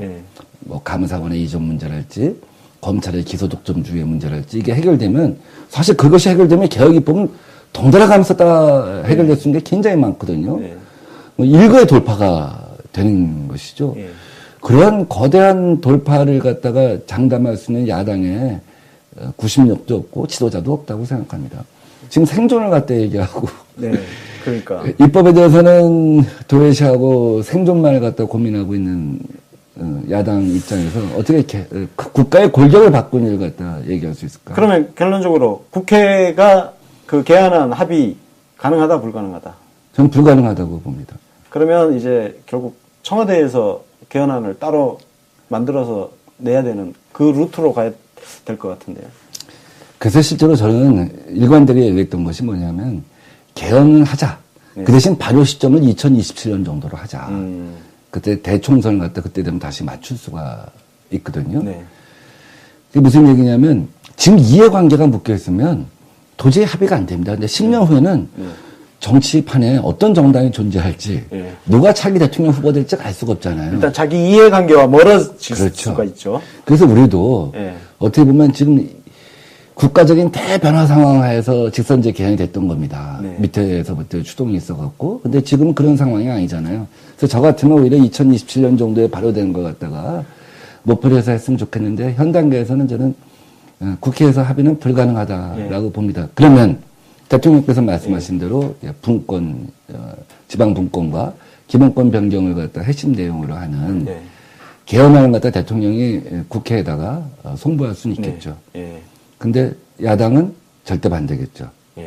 왜? 아니 지방선거인데 지방선거에 지방분권을 핵심을 하는 대통령의 개헌안이 동시투표가 되면 야당 입장에서 볼 때는 이거는 뭐 그러네요. 우리 그냥 항복하라는 얘기랑 똑같은 거 아니냐. 그 레드홍 생각은 지금 뭐예요? 레드홍 생각은 전술핵 배치 1000만 명 서명 운동을 해갖고 내년 지방선거를 안보선거로 끌고 가려고 하는 거 아닙니까? 네, 그렇죠. 근데 대통령은 지방선거인데 지방분권을 핵심으로 하는 선거를 가자. 또 거기에다가 이 개혁에 반대하는 야당 심판을 하자. 하는 얘기로 보일 수밖에 없잖아요. 대통령께서 아무리 선의로 그 구상을 하셔도 저는 그거는 정말 선의에 끝날 가능성이 크다라고 봅니다. 이거 정말 이상은 너무 좋은데 현실은 안 따라갈 것 같아요. 답답해요. 우리 지자들은 야 좋아. 야 이거 분권형 지방 분권 얼마나 좋냐. 지방의 인사권, 복지권, 재정권 이런 거 갖다 주는. 그래서 정말 연방제 수준의 지방자치를 한다는 거 정말 꿈과 같은 일 아니냐. 네, 그렇죠. 새로운 세상이 열린 거다. 역시 우리 문재인 대통령이야. 이렇게 생각하실 텐데 저도 좋다고 생각합니다. 정말 의미 있는 일이에요. 의미 있는 전환이죠. 그런데 선거의 프레임 자체가 그러니까 야 지방 분권과 지방 선거가 같이 엮여서 가게 돼버리면 진짜 저쪽 입장에서는 도저히 받을 수가 없겠네요. 항복하라는 얘기 아니냐. 이건 뭐. 아니 근데 어쨌든 기울어진 운동장에서 선거라는 게 아니라 무너진 운동장에서 선거라는 얘기다. 이렇게 얘기할 수 있겠죠. 아 그러면 저쪽 입장에서는 그런데 그럼 문제는 청와대에서 개헌안을 국회에 보내요. 보내면 국회에서 그걸 다 그냥 휴지로 만들 수가 있는 겁니까? 아니, 뭐, 자동적으로 그 표결에 붙이게 돼 있죠. 그죠. 일정한 기간 내에. 요건이 어떻게 되죠? 그래서 국회가 스스로 발의할 땐 150인 이상이 발의해서 200인 이상, 네. 3분의 1가 찬성해야 되는 거고, 대통령이 이제 회부를 할 때는 국회 제적 3분의 2 찬성이 된 3분의 경우 2 찬성. 이제 국민 직접 투표로 가는 180석이네요. 또. 200석이죠. 아, 200석이죠. 예. 야, 200석이면 자유한국당 반대하면 무조건 안 되는 거네요. 그렇죠. 이제, 바른정당 한 10석 안팎이 되겠죠. 11월 달에는. 그 다음에 국민의당 40석 하면 이제 50석, 우리까지 합치면 170에 정의당하고 무소속 다 합쳐서. 네. 180석이죠. 예. 그래서 참 어려울 거라고 봅니다. 예. 그래도 어렵다 해도 사실 들으면서 굉장히 즐거워집니다. 뭔가 우리 쪽이 양손에 떡을 들고 있는 그런 느낌? 근데 그걸 갖다 국회가 부결시켰다? 자유당이 부결시켰다? 그것도 심판 국민의당이 부결시켰다? 그러면 지방선거에서 국민들이 볼 때, 왜냐하면 소소한 개혁 입법들, 물론 소소하다는 뜻이 좀 오해될 수가 있습니다. 공수처 이런 거 굉장히 중요하죠. 이런 것이 통과되지 않은 것하고 전혀 다른 인상이 주어지는 것이죠. 네. 국민들이 볼 때 정말 개혁을 반대하는구나. 지방 분권을 반대하는구나. 우리 강진군이 잘 살겠다는데, 울주군이 잘 살겠다는데, 천안이 잘 살겠다는데 그걸 반대해? 정말 적폐 중에 적폐구나. 이런 얘기가 간인해질 수가 있다는 것이죠. 통과가 되면, 통과돼서 국민투표로 직접 동시투표가, 지방선거랑 우리 지방분권 개헌안이 동시투표가 된다고 한다면 그건 금상첨화고 지방선거의 프레임도 이렇게 짜질 것이고, 그것이 부결된다고 한다면, 국민들 볼 때 정말 적폐구나. 하는 생각을 가질 수 있죠. 이 개헌안이 제가 보기에는 진짜 저희 야당한테는 엄청난 부담이네요, 이게. 그러니까 대통령 입장에서는 권력구조 빼겠어. 기본권도 그렇게 난리 친다면 빼겠어. 딱 하나. 지방분권, 이거라도 받아. 이건 혁명이야, 지방분권만 해도. 던졌을 때 야당 입장에서는 진짜 미치겠네요. 레드홍이 미칠 것 같은데. 아니, 레드홍이 그때까지 있을지는 잘 모르겠어요. 레드홍은 이제 데자뷰가 있잖아요. 2011년 7월에 당대표가 된 다음에 12월 달에 물러납니다. 지금, 이번에도 7월 달에 당대표가 된 다음에 12월 때까지 대법원 재판이 있을지 없을지 모르겠어요. 물론 우리 입장에서는 레드홍이 그때까지 당대표를 한 것이 굉장히 좋습니다만. 그러나 이제 생각해 보세요. 그 지방선거에 나가는 사람도 있지 않습니까? 여기 군수, 그렇죠. 시장, 이런 사람들 입장에서는 야, 우리가 지방분권을 반대하고, 우리 당이 지방분권을 반대해서 개헌안이 통과가 안 됐는데, 내가 나가서 새로운 지방자치를 하겠다 얘기하는 것이 얼마나 모순이겠어요. 그러니까, 말도 안 되죠. 근데 저는 대통령께서 그걸 갖다 선거에 양수겸장으로 사용하고 있다고 생각하지는 않습니다. 대통령은, 결과적으로 그렇게 대통령 그런 계산하는 분은 아니에요. 그렇죠. 대통령은 어떻게 보면 시대를 열겠다는 순수한 일념 하나만 갖고 계실 텐데, 제가 분석가 입장에서 본다면 그렇게 될 가능성이 있다라고 보는 것이죠. 사실 그동안 생각하지 못했던 그것들 오늘 조금 통찰력을 얻는 그 느낌입니다. 자, 그러면 야권 이야기로 자연스럽게 한번 넘어가 볼게요. 지금 야권 지금 지지고 먹고 싸우는 데도 있고 이렇게 서로 막 뚝딱뚝딱 합치자 나간다 하여튼 시끄러워요. 서청원하고 최경환, 레드홍이 지금 서청원하고 싸우고 있잖아요. 이 싸움은 누가 이길까요? 둘 다 있을 가능성이 있을 것 같아요. 네. 그 초재선 의원들이 서명되지 않았습니까? 홍준표, 레드홍은 당대표 사퇴하고, 그 친박들은 탈당을 해라, 탈당을 수용하라 하는 얘기를 하지 않습니까? 네. 그 아직도 저 당에 약간의 생명력이 남아 있구나 하는 생각은 해요. 네. 근데 그게 진짜 이 옛날에 그 당들의 그 혁혁한 그 스타들이 있지 않습니까? 그때는 아마 그런 생명력이 굉장히 사실은 결과물을 맺고 그랬는데 지금의 어떤 저 당의 초재선대에서 남아있는 조그만 생명력이 그 정도 변화를 이끌 수 있을까 하는 것은 의문인데 어쨌든 지방선거 전에는 네. 대법원 판결이든 네. 아니면 지방선거 때 자유당의 지지율이 현 상태 갖다 계속 유지하게 되면 결국은 누가 먼저 나가냐의 문제지 서청원 의원이 먼저 나가냐 레드홍이 먼저 나가냐의 문제지 순차적으로 나갈 것이다. 그 안철수 대표도 현재 5% 지지율 갖다 계속 가져가게 된다면 결국 누가 먼저냐의 문제일 뿐이지 야당들은 선거 전에 한 번 더 내용을 적지 않겠냐 하는 생각이 듭니다. 야, 그러잖아. 레드홍은 지금 의원도 아니잖아요. 현역 의원도 아니라서 당대표 좀 물러나면은 진짜 아무것도 아닌 거잖아요. 그래서 대구 지구당 위원장은 꿰차고 가겠다 하는 거 아닙니까? 본인의 노후 보장, 본인의 어떤 그 보험을 드리는 거죠. 방주 하나 만드는 거네요. 그래서 사람들이 그 당에서, 야, 이게 말이 되느냐. 당대표가 돼갖고 유일한 업적이 본인 지구당 위원장 대구에. 진짜. 대구에 자기가 서문시장에서 자랐다며. 그 언저리 어디 뭐 지금 누구죠? 열심히 나가서 활동하는 조원진 의원인가 뭐. 예, 대한애국당. 그런 당대표시죠. 뭐 그런 분들 뭐 어디 지역을 갖다 차지하려고 한다는 얘기가 있어서 사실 뭐 자유당 사람들도 참 기가 막혀 하는 상황이죠. 아니, 진짜. 당대표가 본인의 노후 보장을 위해서 당대표를 한다고 하면 뭐 그 당에 어떻게 미래가 있겠습니까? 아, 진짜. 요즘 야당 싸우는 거 보고 있으면 진짜 좀 재미있습니다. 근데 밖에서 보는 분들은 재미있지만 저희들은 애 같아요. 이래갖고 이제 개혁 입법 뭐 진행이 안 되잖아요. 자, 그래요? 내년 지방선거에서 또 야당이 진다고 쳐봐요. 뭐 지겠죠. 질 가능성 크겠죠. 저들이 방심하고 있는 건 아닙니다. 굉장히 경계합니다. 앞으로도 6, 7개월 동안 엄청난 변화가 있을 수 있어요. 그러면 또 의석은 변화가 없어요. 오히려 악다구니가 생길 수가 있어갖고 더 반대할 수도 악을 있지만 쓰고 그냥. 그러나 그럼에도 불구하고 우리 생각에는 그렇다고 져줄 수는 없는 거 아닙니까? 네. 그렇다고 비슷한 상황을 만들 수는 없는 거 아닙니까? 이기나 지나 의석수는 똑같은 거 아니에요? 근데 악다구니 더 생길 수 있는데 그러나 그런 과정에서 우리가 그런 상황이 되면 저쪽도 어쨌든 작은 생명력들이 살아나서 내부 변화에 대한 요구가 생길 가능성이 있다고 봐요. 그래서 단순히 지금 우리 당과 국민의당이 어떻게 하냐 이거는 결국 자유당과 바른정당이 어떻게 하냐로 돼서 구체적인 복원이 되는 겁니다. 내년 지방선거에서 철저하게 국민들이 응징을 하게 되면 구체적인 복원이 아니라 정치판 전체가 각각의 새로운 생명력을 갖고 자라나는 싹들을 만들면서 그 싹들과 우리가 만나면 새로운 섭취가 가능하지 않겠냐 개혁입법에 대한 그 새로운 싹의 가능성을 갖고 있는 국민의당, 바른정당, 뭐 자유한국당 하여튼 야권 다 포함해서 그 새싹에 그러니까 우리 더불어민주당과 뭔가 협치를 한번 해서 새로운 야당을 만들어내겠다는 그 가능성이 있는 싹이 있다면은 제가 뭐 사람을 갖다 이렇게 뭐 거명할 수는 없을 것 같고요. 어쨌든 우리가 제조사나 개혁입법을 위해서라도 어쨌든 그쪽도 철저하게 무너지고 나서 철저하게 무너지면 뭔가 또 새로운 변화가 있지 않겠습니까? 그런 변화의 싹들을 잘 모으면 결국 그 변화의 싹들이 모아질 때는 이제 분명한 자기들의 목표를 얘기할 거 아니에요. 지향을 얘기할 수밖에 없잖아요.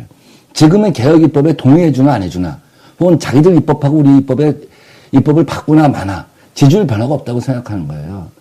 왜 남 도와주냐. 그래서 어쨌든 요행수만 바라보는 겁니다. 어쩌다 지금 이 정부가 실수를 해갖고 내년에 상황이 좀 좋아질 거 하나만 이제 기다리는 거 아니에요? 발목 잡기가 아니라 아예 그냥 뭐 허리띠를 갖다 뒤에서 끌어안고 있는 그런 모습인데 어쨌거나 우리가 이번 지방선거를 통해서 철저하게 하여간 적폐 야당을 갖다 심판함으로써 새로운 변화를 갖다가 만들어내는 구체적인 복원이 아니라 정치판에 우리 정치 신세계 우리가 목표한 정치 신세계 누구 씨가 목표한 정치 신세계 갖다 그때 만들어 보는 거죠. 그리고 지금 김무성 바른정당 예, 김무성 의원 같은 경우는 뭐 10명에서 12명까지 뭐 자유한국당으로 다시 건너갈 수 있다. 뭐 이렇게 이야기를 하고 있고 유승민, 하태경 의원 같은 경우는 끝까지 자강 홀로 독립해서 서겠다. 뭐 이런 입장인 것 같고 국민의당도 또 지금 또 뭐 난리가 좀 나고 있고 이쪽 전개가 어떻게 될까요? 그분은 70세가 넘으면 자기는 다시는 선출직에 나가지 않겠다 그랬거든요. 김무성 의원이요? 예. 아, 재작년에 그런 선언을 그런 말을 한 적이 있죠. 있군요. 예. 지금 어떻게 되죠? 다음 총선 때는 못 나옵니다. 아, 그 말을 지키면 예, 다음 총선은 못 나온다. 그때 그 말을 했을 때 뭐냐면 다음 대선에, 그러니까 이번 대선이죠. 이번 대선에 나가고 다시 그치. 대선에 나가고서 승부를 보고 부처는 다시 안 하겠다는 얘기인데, 아니 그분 그 말 잊은 것 같아요. 지금 뭐 그렇게 노력합니까? 근데 이제 여기서 핵심은 뭐냐면 바른정당에 한 40명 정도가 갔다가 네. 20명이 돌아갔잖아요. 네. 원내 복귀를 했잖아요. 네. 근데 이분들이 20명이 찬밥신 된 겁니다. 그렇겠죠. 이미 지구당 위원장을 다른 사람들 다 임명했어요. 예. 비례대표가 간 적도 예. 있고. 근데 지방선거 코앞에 왔어요. 자기가 공천권을 행사 못해요. 시의원, 구의원, 예, 그렇죠. 기초단체장을. 그러니까 다시 넘어가려고 하는 사람들이 주저주저 하는 겁니다. 아, 그래서 자유한국당의 찬밥 신세를 보고 있으니까. 예, 자유한국당의 혁신위에서 전 지구당 위원장의 일괄 사퇴를 갖다가 강제하려고 하는 거예요. 그래서 경쟁 체제로 지구당 위원장을 새로 선임하게 되면 이 사람들이 더 올 수 있지 않냐. 그래서 바른정당을 사실상 해체시킬 수 있지 않냐 하는 건데 이것도 여의치가 않은 겁니다. 어떻게, 왜, 아니, 지금 차고 있으니까. 아니, 현재 지구당 위원장들은 아니, 그럼 지금 뭘 어떻게 하라는 거야. 교착 상태네요. 그렇죠. 그러니까 이제 돌파구를 못 찾는 그런 상황이에요. 그래서 그거에 대한 개인적 판단이 다 다를 거예요. 내가 구제가 될 수 있느냐. 지구당 위원장을 경쟁을 해서 차지할 수 있냐 없냐에 따라서. 근데 김무성 의원은 왜 저렇게 돌아가려고 그래요? 아니, 그러니까 저도 이해가 안 가는 게 70세 넘어선 다시는 선출직에 나가지 않는다고 했는데 네. 이제 김무성 의원의 생각은 이런 거죠. 자, 친박들이 나가. 사실상 무주공산 비슷한 당이에요. 네. 레드홍은 내년 지방선거 때까지는 지지율을 갖다 끌어올리지 못하면 예. 대부분 판결에 의해서든 예. 지지율이 떨어져서 내부의 어떤 저항에 의해서 나가게 돼 있어. 예. 그럼 이 당은 누구 거야? 아, 결국 내 거 아니야? 다시 무대의 시대로 가자. 뭐 이런 계산인 거죠. 서로 그냥 사실 지금 무주공산이죠. 예, 자유한국당은 예, 무주공산이니까 누구든 저 자리를 내가 당권을 잡고 리더십을 행사할 수 있겠다라는 희망을 가져볼 수 있을 것 같아요. 김무성 의원 입장에서는 당연히 그렇지 않겠습니까? 저 최경환도 나갔어. 나가게 돼. 홍준표도 레드홍도 나가게 돼. 그럼 그 당에서 당대표 할 사람 누가 있을까? 뭐 이런 생각을, 이런 꿈을, 예. 몽상을 예. 가질 수 있죠.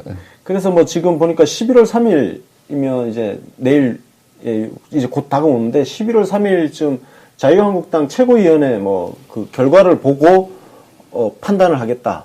지금 이렇게 뉴스가 나와 있거든요. 전망은 어떻게 보세요? 되돌아갈 가능성이 그러니까 이제 조속한 시일 내에 갈 수 우리 이제 있을까요? 박근혜 전 대통령 예. 이제 출당 문제가 핵심 아니겠습니까? 예. 최고위원회에서 통과가 될지 안 통과가 될지. 그냥 쉽지 않은 문제인 것 같아요. 예. 지금 최고위원 구성을 보면. 그러게요. 각자 자기들이 생각하는 정치가 다르거든요. 예. 어떤 사람들은 결국 3년 후에는 보수 세력이 어쨌든 다시 결집될 것이다. 그렇게 생각하면 내가 여기서 지금 박근혜 전 대통령 편을 드는 것이 낫겠다라고 하는 기회주의자들이 있죠. 네. 이 기회주의자들의 선택에 따라서 달라질 거라고 봅니다. 그리고 자 유승민 의원, 하태경 의원 같은 이 바른정당 사수파의 운명은 어떻게 될까요? 이 국민의당하고 합당이 될까요? 뭐 지금 김무성 의원부터 해서 이제 몇 명 이렇게 옮겨간다고 치면 안 옮겨가도 문제네요. 안 옮겨가면은 합당도 못 하잖아. 그럼 또 사실 김무성 의원을 비롯한 예. 한때는 최대 14명까지였습니다. 지금 약간 줄어들었는데 한 8명에서 14명 사이에 될 텐데 뭐 그 사람들이 가고 난 다음에는 어쨌든 남아있는 잔류파가 6명에서 한 10명이 되든 네. 그 사람들 나름대로 이제 독자 생존을 갖다 모색할 수밖에 없죠. 예, 그렇죠. 근데 그나마 이제 자기들이 갖고 있는 광역단체장이 둘이 있었는데 남경필, 남경필 지사가 원희룡. 예. 지금 점차 선회를 하고 있지 않습니까? 자유한국당 되돌아갈 준비하고 있는 것 갈아탈 같은데. 준비를 예. 하고 있잖아요. 그렇다고 한다면 원희룡 지사는 애초부터 네. 약간 자유한국당에 이제 가까운 편이었다 네. 말입니다. 그러면은 과대로 가는 거지. 광역 후보를 낼 수 없는 당에서 할 수 있는 선택이 그렇죠. 많지 않잖아요. 그렇다고 한다면 실제로는 안철수 당대표하고 통합은 내부 반발에 의해서 결국 못하는 거고요. 그렇다고 한다면 선거연대는 가능하지 않을까 하는 생각은 합니다. 왜냐하면 안철수 당대표 입장에서는 본인이 서울시장을 나오지 않으면 다른 사람들 보고 나가라 할 수가 없습니다. 그리고 내리투표 아닙니까? 기초단체장, 시장, 구청장, 군수들, 예. 서울시 의원, 이건 내리투표잖아요. 예. 또 후보를 구할 수가 없는 상황이 되는 거예요. 아, 진짜 저쪽 동네는 후보가 지금 없죠, 사실. 그래서 실제로는 안철수 서울시장 후보, 남경필 경기도지사 후보 이렇게 연대 같은 것이 가능한 시나리오 중에 하나였죠. 네. 국민의당 이 당대표 경선 때 자꾸 다른 사람들이 왜 당신 당대표 나오려고 하냐, 서울시장 나가라 했더니 안철수 당대표가 그때 그럴 가능성을 내비쳤을 때 제일 먼저 환영하고 나온 사람이 남경필 도지사였습니다. 그때는 이제 서로 우리가 서울시장 경기도지사 이렇게 연대 연합공천 선거연대 해갖고 쫙 구청장도 군수도 시장도 딱딱 반씩 나눠 가지면 그래도 한번 해볼만 하지 않냐 아마 그런 생각을 했던 것 같은데 지금 이제 남경필 지사가 넘어가면서 사실 그런 연대 구도는 굉장히 힘든데 어쨌든 안철수 대표 입장에서는 이 지지율 하에서 5% 지지율 하에서는 자기가 십자가를 갖다가 매지 않을 수가 없을 거예요. 총대를 매지 않을 수가 없을 거예요. 아마 제 예상에는요, 안철수 대표가 서울시장이나 부산시장에 출마하겠다는 선언을 하지 않으면 당대표에서 쫓겨날지도 모르겠죠. 그렇죠. 예. 그건 100% 저는 그렇게 될 거라고 봅니다. 자기가 먼저 총대를 매지 않고서는, 사지에 들어가지 않고서는 다른 사람들이 동의가 안 되는 거죠. 근데 그런 상황 하에서 그래서 안철수 대표가 만약에 서울시장이든 부산시장에 나간다고 하면서 일정한 선거연대는 유승민 의원 쪽하고 일정한 선거연대는 가능할 수 있습니다만 아주 쪼그라진 작은 바른정당하고 선거연대를 한다고 해서 그것이 선거판에 어떤 파장을 일으킬 것인가에 대해서는 저는 굉장히 회의적으로 봅니다. 네. 자, 그 야권의 자유한국당, 바른정당 이 소용돌이 속에서 국민의당에서 우리 쪽으로 민주당 쪽으로 넘어오고 싶어하는 사람들이 많다는 이야기를 들었어요. 예. 그분들은 이제 우리가 합자 같은 걸 얘기하면 굉장히 쫑긋해 하시죠. 사실은 통합, 합당 뭐 이런 얘기를 하면 굉장히 뭐 사실 현재의 상황에서는 생존이 어렵기 때문에 구명보트 만나는 거니까. 구명정을 내려주길 원하죠. 그러니까 더불어민주당에서 이렇게 구명정 내려줘서 타라. 그거 기다리고 있는 거죠. 안 내려 보내주면 끝이잖아 그냥. 좀 난감한 상황이 되어 있는 건데, 그렇죠. 우리가 구명정을 갖다 내려주길 갖다 그쪽에서는 원하고 있습니다만, 그 구명정을 내려주다가는 우리 배가 난파가 될 수가 있다는 것이죠. 예, 그렇죠. 지금 우리는 계속 구명정을 내려주려면 잠시 정박을 해야 되는데 지금 정박할 때가 아니고 계속 항해를 해야 되는 타이밍이라서 이게 좀 안 맞는 것 같아요. 자, 그러면 지방선거 이야기로 한번 가보겠습니다. 사실 뭐 이 야당 정계 개편 쪽은 우리한테 미치는 영향은 거의 사실 저는 별로 없다고 생각해요. 개인적으로. 그냥 우리가 잘 하던 대로 잘 하면 되지 않느냐 그런 생각을 하고요. 지방선거 준비 지금 그 기획단 꾸려서 지금 하고 있는데 이렇게 보시기에 선거 준비는 어떻게 잘 되어가고 있나요? 예, 이게 사실 이거 진짜 궁금한 부분인데 막 후보에 대해서 뭐 이런저런 이야기 나오고 특히 지금 청와대 그 참모들 차출설 오늘 조국 민정수석 같은 경우는 아예 문자를 보내가지고 출마 안 한다. 예. 그리고 임종석 비서실장도 출마 안 한다 선은 그었고 박수현 그 대변인 같은 경우도 약간 그런 뉘앙스의 글을 올렸어요. 어떻게 돌아가고 있나요? 이거 차출설부터 해서. 그러니까 이제 우리 과거에 보면 청와대가 막 잘 안 되고 그럴 때 이제 그 측근들이 나는 순장조가 되겠다 하잖아요. 근데 지금 우리는 순항조가 되겠다. 순항조. 그러니까 문재인 정부의 성공을 위해서는 이 1기 청와대 팀이 제일 중요한 거는 문재인호를 갖다가 순항하게 해줘야 한다 네. 하는 생각들이 내부에 공감대가 있는 것 같아요. 네. 그래서 그렇게 할 때 결국 지방선거에 도움이 되는 것이지 네. 대통령의 사람들이 지방선거에 중요 포스트에 나가게 되면 이것이 구도가 네. 정말 문재인 정부 심판론이 그죠. 예. 생성되기가 굉장히 힘든 구조에서 갑자기 그런 분위기가 될 수도 있는 야당이 그걸 활용할 수도 있는 부담스러운 이용할 수도 구도가 있는 되는 거죠. 그런 부분이 되는 것이죠. 예. 근데 그것이 이제 과거 정부에서는 이렇게 막 그 청와대에서 사람 키워갖고 내려보내는 경우가 많았는데 네. 그것이 이제 조금 모습도 그렇잖아요. 마치 거의 그렇게 나가게 되면 이거 공천하는 거랑 똑같잖아요. 그렇죠. 청와대가. 예. 그런 메시지 아니에요? 예. 근데 우리 문재인 대통령의 성격이나 어떤 그 성향상 예. 제가 볼 때 정치에 그런 식으로 직접적으로 개입하거나 예. 선거에 본인이 그런 식으로 어떤 그 작전을 갖다가 마련하거나 이런 성격은 전혀 아니라고 보는 거죠. 그러니까 문재인 대통령 입장에서는 이 정부가 잘하면 결국 국민들이 이 정부의 성공을 위해서 우리한테 표를 줄 것이다 하는 생각을 갖고 있다고 보고 예. 그 나머지 사람의 배치와 이런 것과 관련해서는 네. 그건 당의 중심이 돼서 해야 되는 것이 아니냐 네. 하는 그런 생각을 갖고 있다고 저는 봅니다. 사실 뭐 청와대에 지금 들어가신 분들은 그냥 제 생각에도 그냥 안 나오고 그냥 대통령이 보자 잘해서 예, 그냥 공신되는 길이 더 좋지 않겠나 그리고 생각이 아마 들어요. 대통령 예. 입장에서는 임종석 실장 같이 이렇게 예. 탁 정말 맞는 사람을 예. 구하기가 쉽지가 않을 것 같아요. 예. 저는 뭐 임종석 실장하고 정말 술도 자주 마셨고 이제 그런 사이입니다. 예. 제가 술이 너무 빨라갖고 예. 임종석 실장이 형 좀 천천히 마셔 이러는데 그 큰 장점이 하나 있는 게 뭐냐면 사람한테 진언을 할 때 네. 상대방이 굉장히 편하게 듣게 해주는 장점이 있어요. 그리고 감정 컨트롤을 굉장히 잘해요. 그거는 그 어린 나이에 그 전대부장 같은 것을 하면서 그 제야 원로들 이렇게 모시면서 네.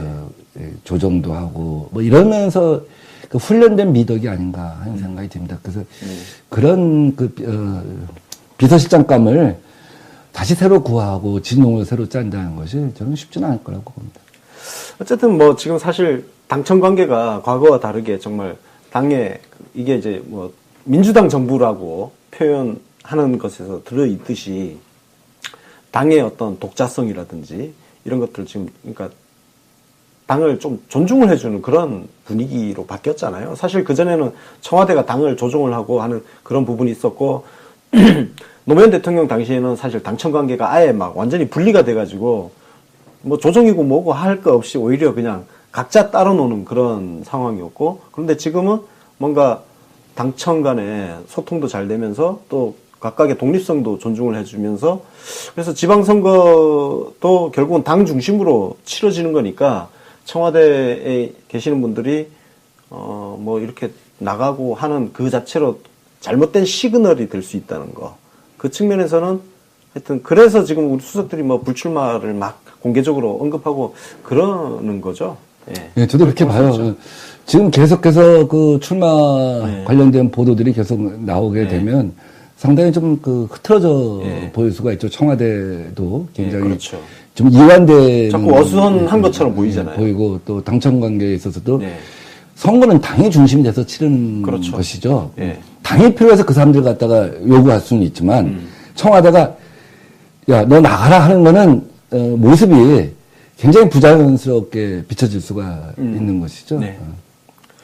어떻습니까? 그러면 그 일각에서 뭐, 그러니까 청와대 바깥에서, 그러니까 당 쪽에서, 뭐, 조국 수석, 부산시장 출마해야 되는 거 아니냐, 임종석 전남도지사 나가야 되는 거 아니냐, 이런 식으로 언급하는 것들이 이제 기사화되고 있는 상황이란 말이죠. 어떻습니까? 이거, 여기에 대해서 사실 지금 지지자들 같은 경우 굉장히 안 좋게 보고 있거든요. 왜 그러니까 청와대 일 잘하고 있는 사람들 자꾸 나가라고 하냐, 이렇게 얘기를 하고 있거든요. 저는 이제 그 정치를 하면서 제가 아까 말했던 것처럼 늘 당권파에 있었는데 네. 주류가 하든 네. 비주류가 하든 익명으로 정치하는 걸 되게 싫어해요.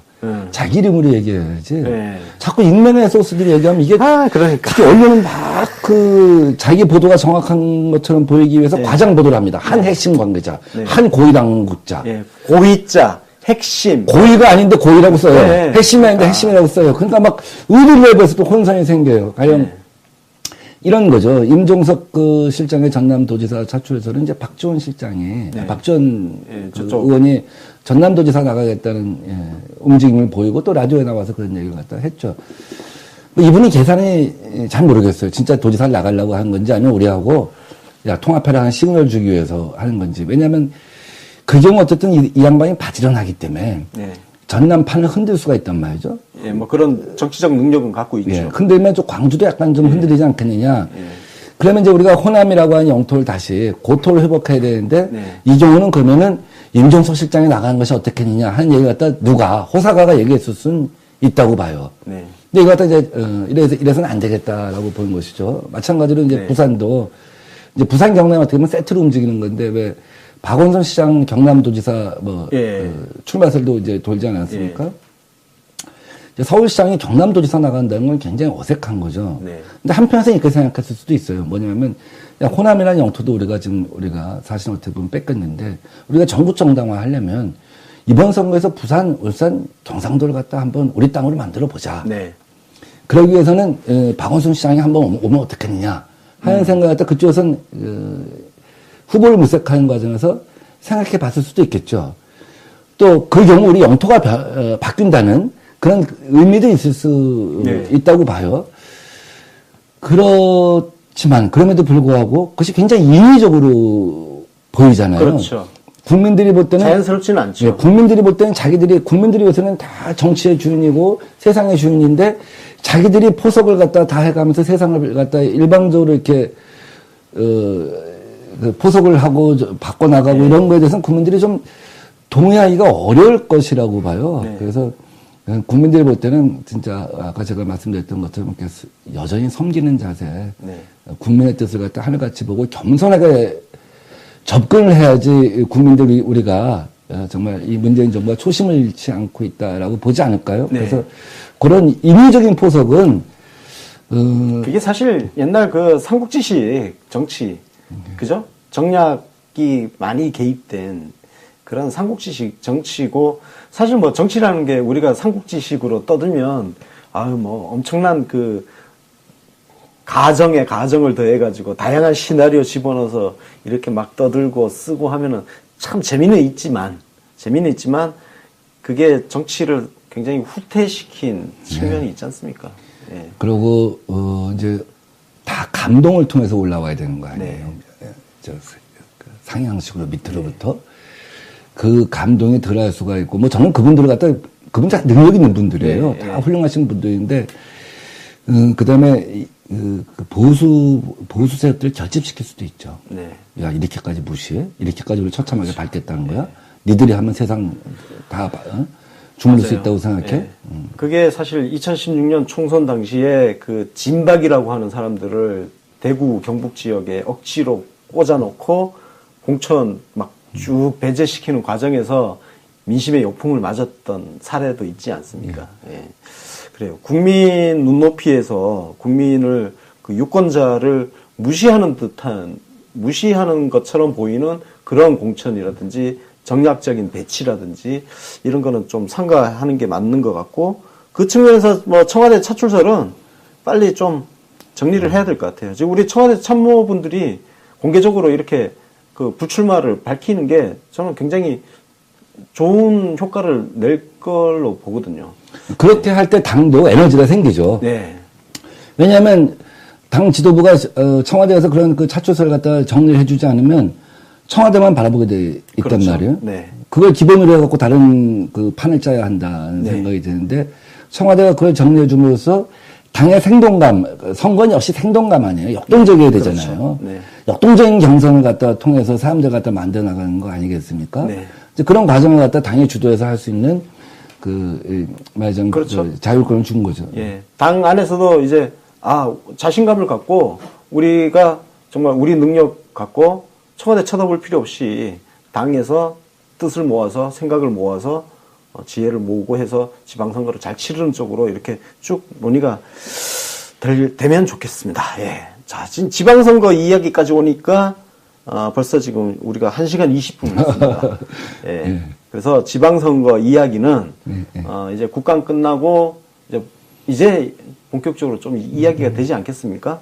그러면 요거는 다음에 예.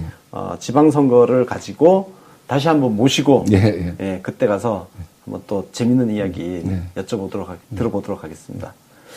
오늘 뭐 재밌고 유익하셨습니까? 예, 뭐 마지막으로 저쪽 카메라 한번 보시고 우리 예. 시청자분들하고 한번 마지막으로 인사 한번 하시죠. 예. 예, 반갑습니다. 정말 적폐청산 제조사나 저는 반드시 이루어져야 한다라고 생각합니다. 특히 지금 1단계 우리 권력형 적폐 청산을 하고 있는데 사실 국민들이 느끼는 일상에서의 적폐, 민생 적폐, 생활 적폐 굉장히 심각하다라고 생각합니다. 뭐 밀어내기, 일감 몰아주기, 뭐 납품 단가 후려치기, 뭐 등등 일상생활에서 느끼는 이 생활 적폐까지 청산하기 위해서는 정말 내년 지방선거가 풀뿌리 생활 문제 이런 거 갖고 선거를 치러져야 한다고 생각하고 그런 걸 통해서 2단계 우리 문재인 정부의 성공을 향해서 갈 수 있지 않을까 하는 생각을 합니다. 늘 함께 하겠습니다. 감사합니다. 자, 그럼 지금까지 시청해주신 UBC 시청자 여러분, 들어주신 정치신세계 청취자 여러분, 감사하고 다음 시간에 또 뵙도록 하겠습니다. 감사합니다. 중국의 촛불혁명이 전파될 때 네. 얼마나 무섭겠습니까? 그렇죠. 저는 그 대한민국의 촛불혁명은 정말 대단한 것이었습니다. 예. 생각해보세요. 미국 대사관이 거기 있습니다. 네. 미국 대사관에서 그 옆에서 매주 토요일 수십만, 수백만이 모이는데 미국 대사관에 돌 팔매질 한 번 없었다. 이건 정말 세계사적으로 드문 사건입니다. 그 평화 그렇죠. 정신이라고 네. 하는 건 칭송받아서 마땅하죠. 네. 그래서 제가 노벨 평화상 네. 수상을 갖다가 우리가 받을 만하다 하는 얘기를 갖다가 한 적이 있었죠. 네. 아니, 저도 뭐, 미국 대사관 인간띠 있는다는 그 돌발 행동을 저지했던 기억이 좀 나네요. 자, 이제 뭐, 국감 하여튼 그동안 수고 많으셨고요. 자, 오늘 뭐, 우리 민병두 의원님 잘 아시는 분도 계시겠지만, 잘 모르시는 분들도 좀 계실 거예요. 그래서 간략하게 우리 민 의원님 어떻게 살아오셨는지 이야기 잠깐 듣고 본격적인 말씀 듣도록 하겠습니다. 제가 자료 조사를 해보니까 물론 조금 알고 있었지만 이번에 자세하게 해보니까 학생운동 하시다가 감옥 생활을 오래 하셨어요. 보니까 2차례나 예. 몇 년, 4년? 예, 4년 가까이 살았습니다. 실제로 선고량은 좀 길었는데 예.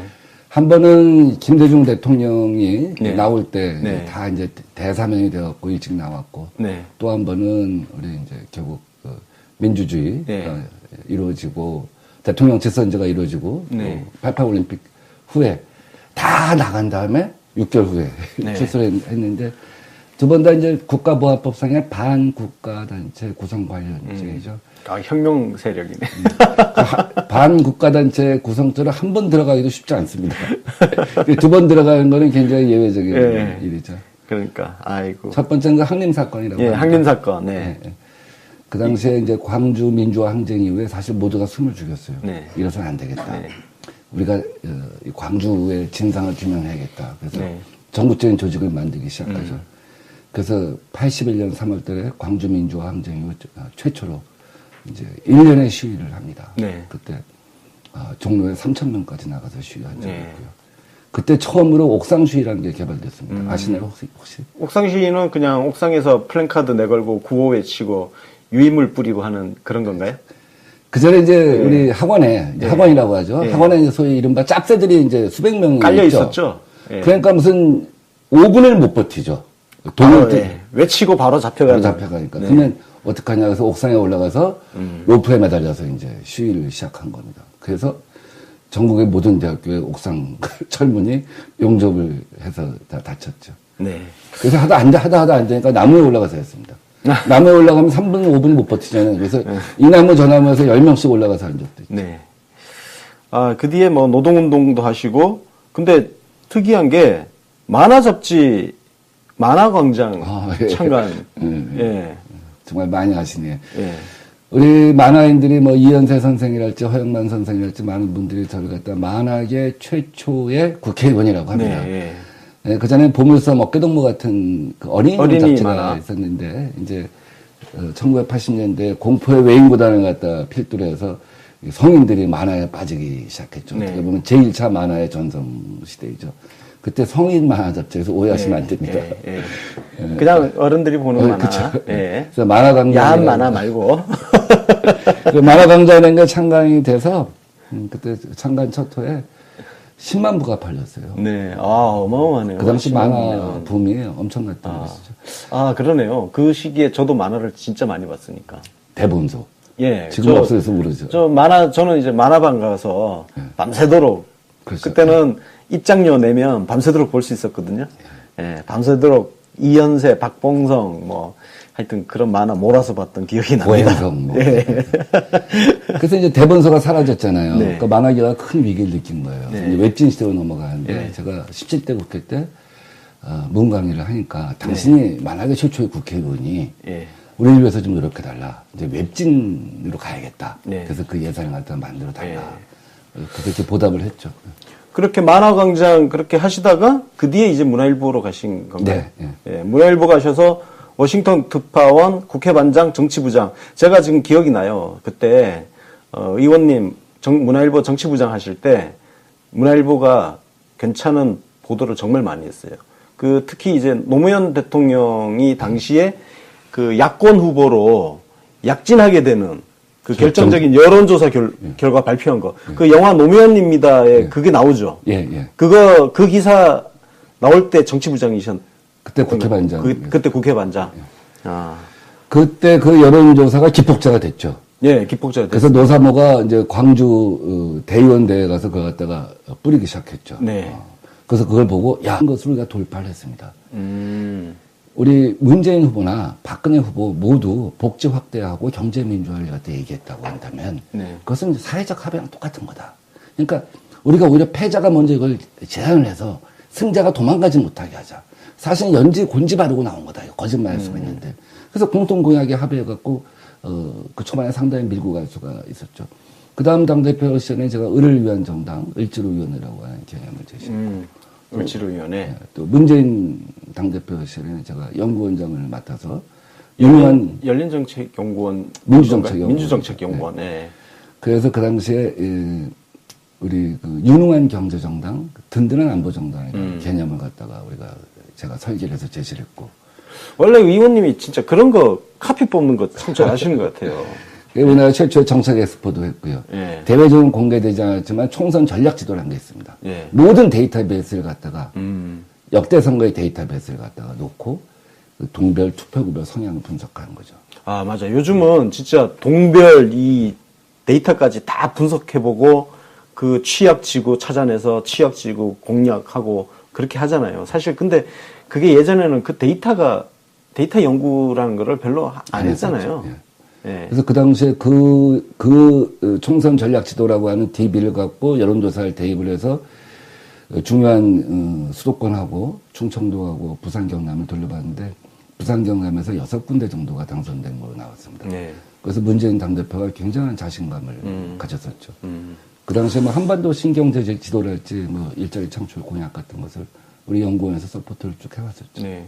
그 주로 이제 뭐 당의 전략통, 기획통 이런 걸 활동을 하시다 보니까 사실 지도부가 계속 바뀌었잖아요. 아, 예. 지도부는 바뀌었지만 의원님 역할은 계속 그 자리를 주로 하다 보니까 사실은 뭐 예전에 예를 들어서 뭐 안철수 김한길 공동대표 시절에는 또 그쪽 사람으로 분류되기도 하고 또 뭐 아니 근데 한간에는 특히 이제 국민의당 탈당한 그분들하고 좀 친한 거 아니냐 이렇게 오해하시는 분들도 좀 있어요.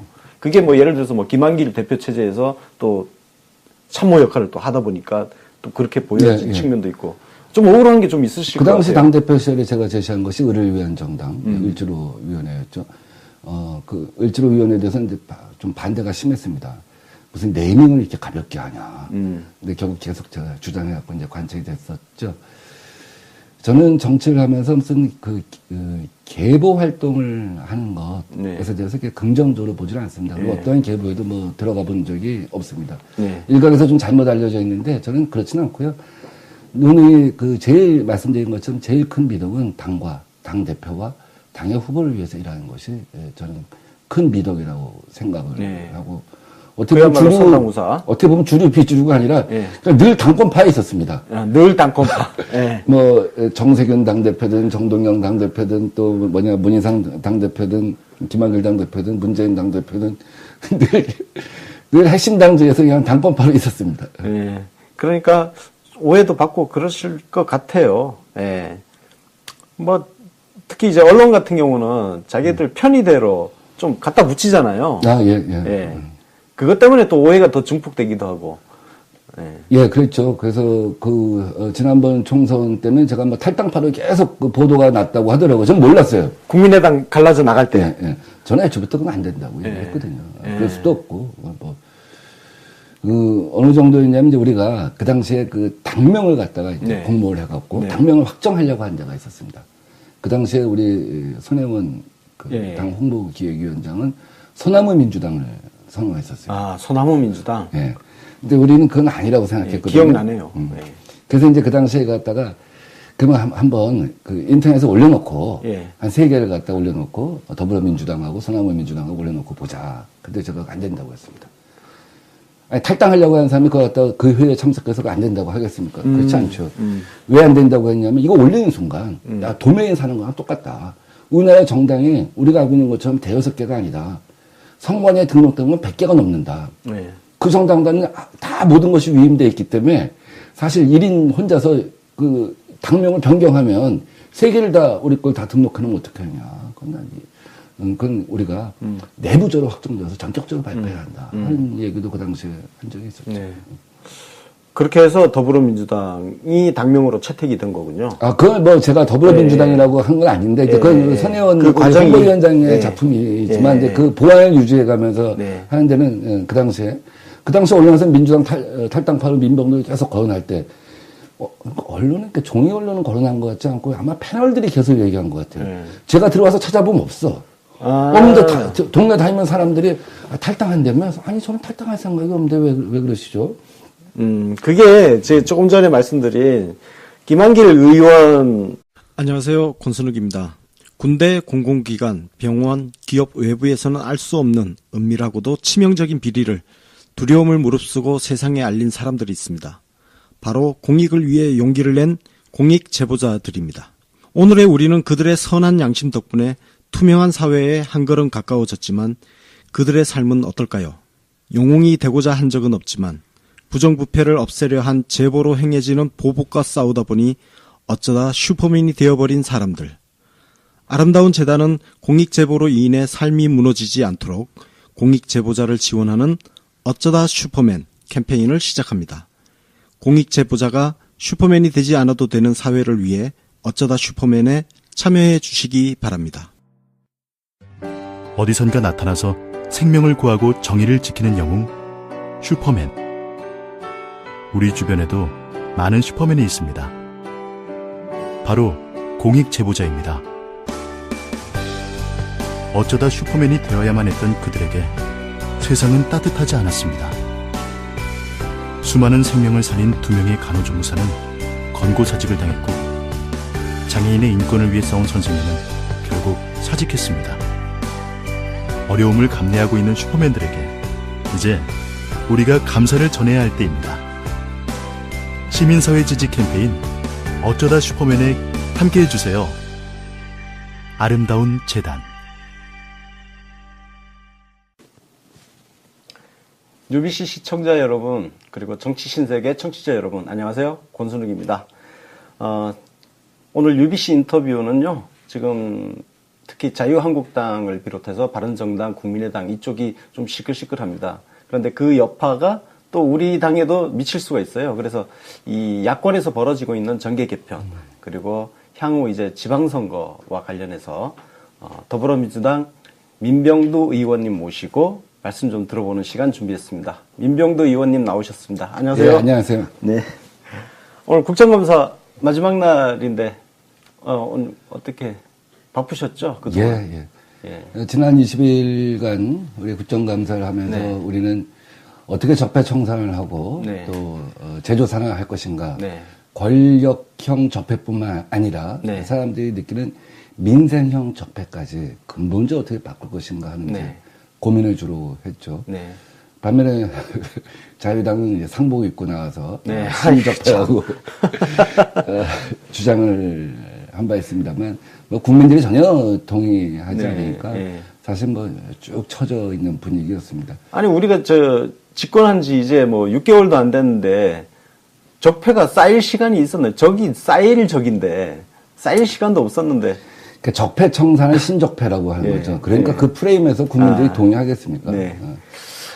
고생하셨습니다. 솔직히 진짜 막 어거지 같은 말도 안 되는 주장들 제가 그 자리에 앉아서 듣고 있으면 진짜 암 생길 것 같더라고요.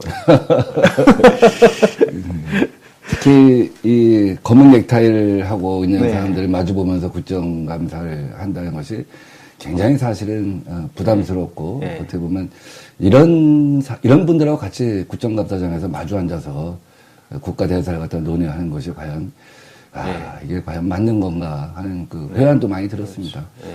근데 오늘 같은 경우 국무총리실 네. 국정감사였습니다. 저 네. 같은 경우는 마지막 질의를 자 대통령께서 광화문 대통령 시대를 열겠다. 네. 이 뜻은 무엇이냐? 네. 청와대를 광화문으로 이전하겠다 하는 뜻도 있지만 민주주의 대통령이 되겠다 하는 뜻 아니겠습니까? 네. 우리 광화문 광장을 아시는 것처럼 4.19 혁명 때부터 또 80년 서울의 봄, 87년 6월 항쟁, 촛불 혁명까지 그 수없이 많은 역사를 간직하고 네. 있는 곳입니다. 그래서 네. 저는 세종문화회관 혹은 그 옆에다가 우리 민주주의 기념관 진짜 더 타임즈가 70년 전에 한국에서 민주주의가 네. 꽃 피우는 것은 쓰레기통에서 장미꽃을 피우는 것보다 더 기대하기 어렵다. 네. 라고 우리나라에 폄하했었죠. 폄하를 당했죠. 예. 근데 프랑스 르몽드지는 지난해 프랑스의 혁명 정신이 프랑스에서 사라지고 한국에 있다 하고 네. 정탄을 한 바가 있습니다. 네. 그렇다면 우리가 여기다 민주주의 기념관을 세워서 우리 역사적으로 있었던 그 네. 중요한 어떤 민주주의 투쟁의 역사를 담아내고 청소년 의회를 갖다 1년 내내 열고 네.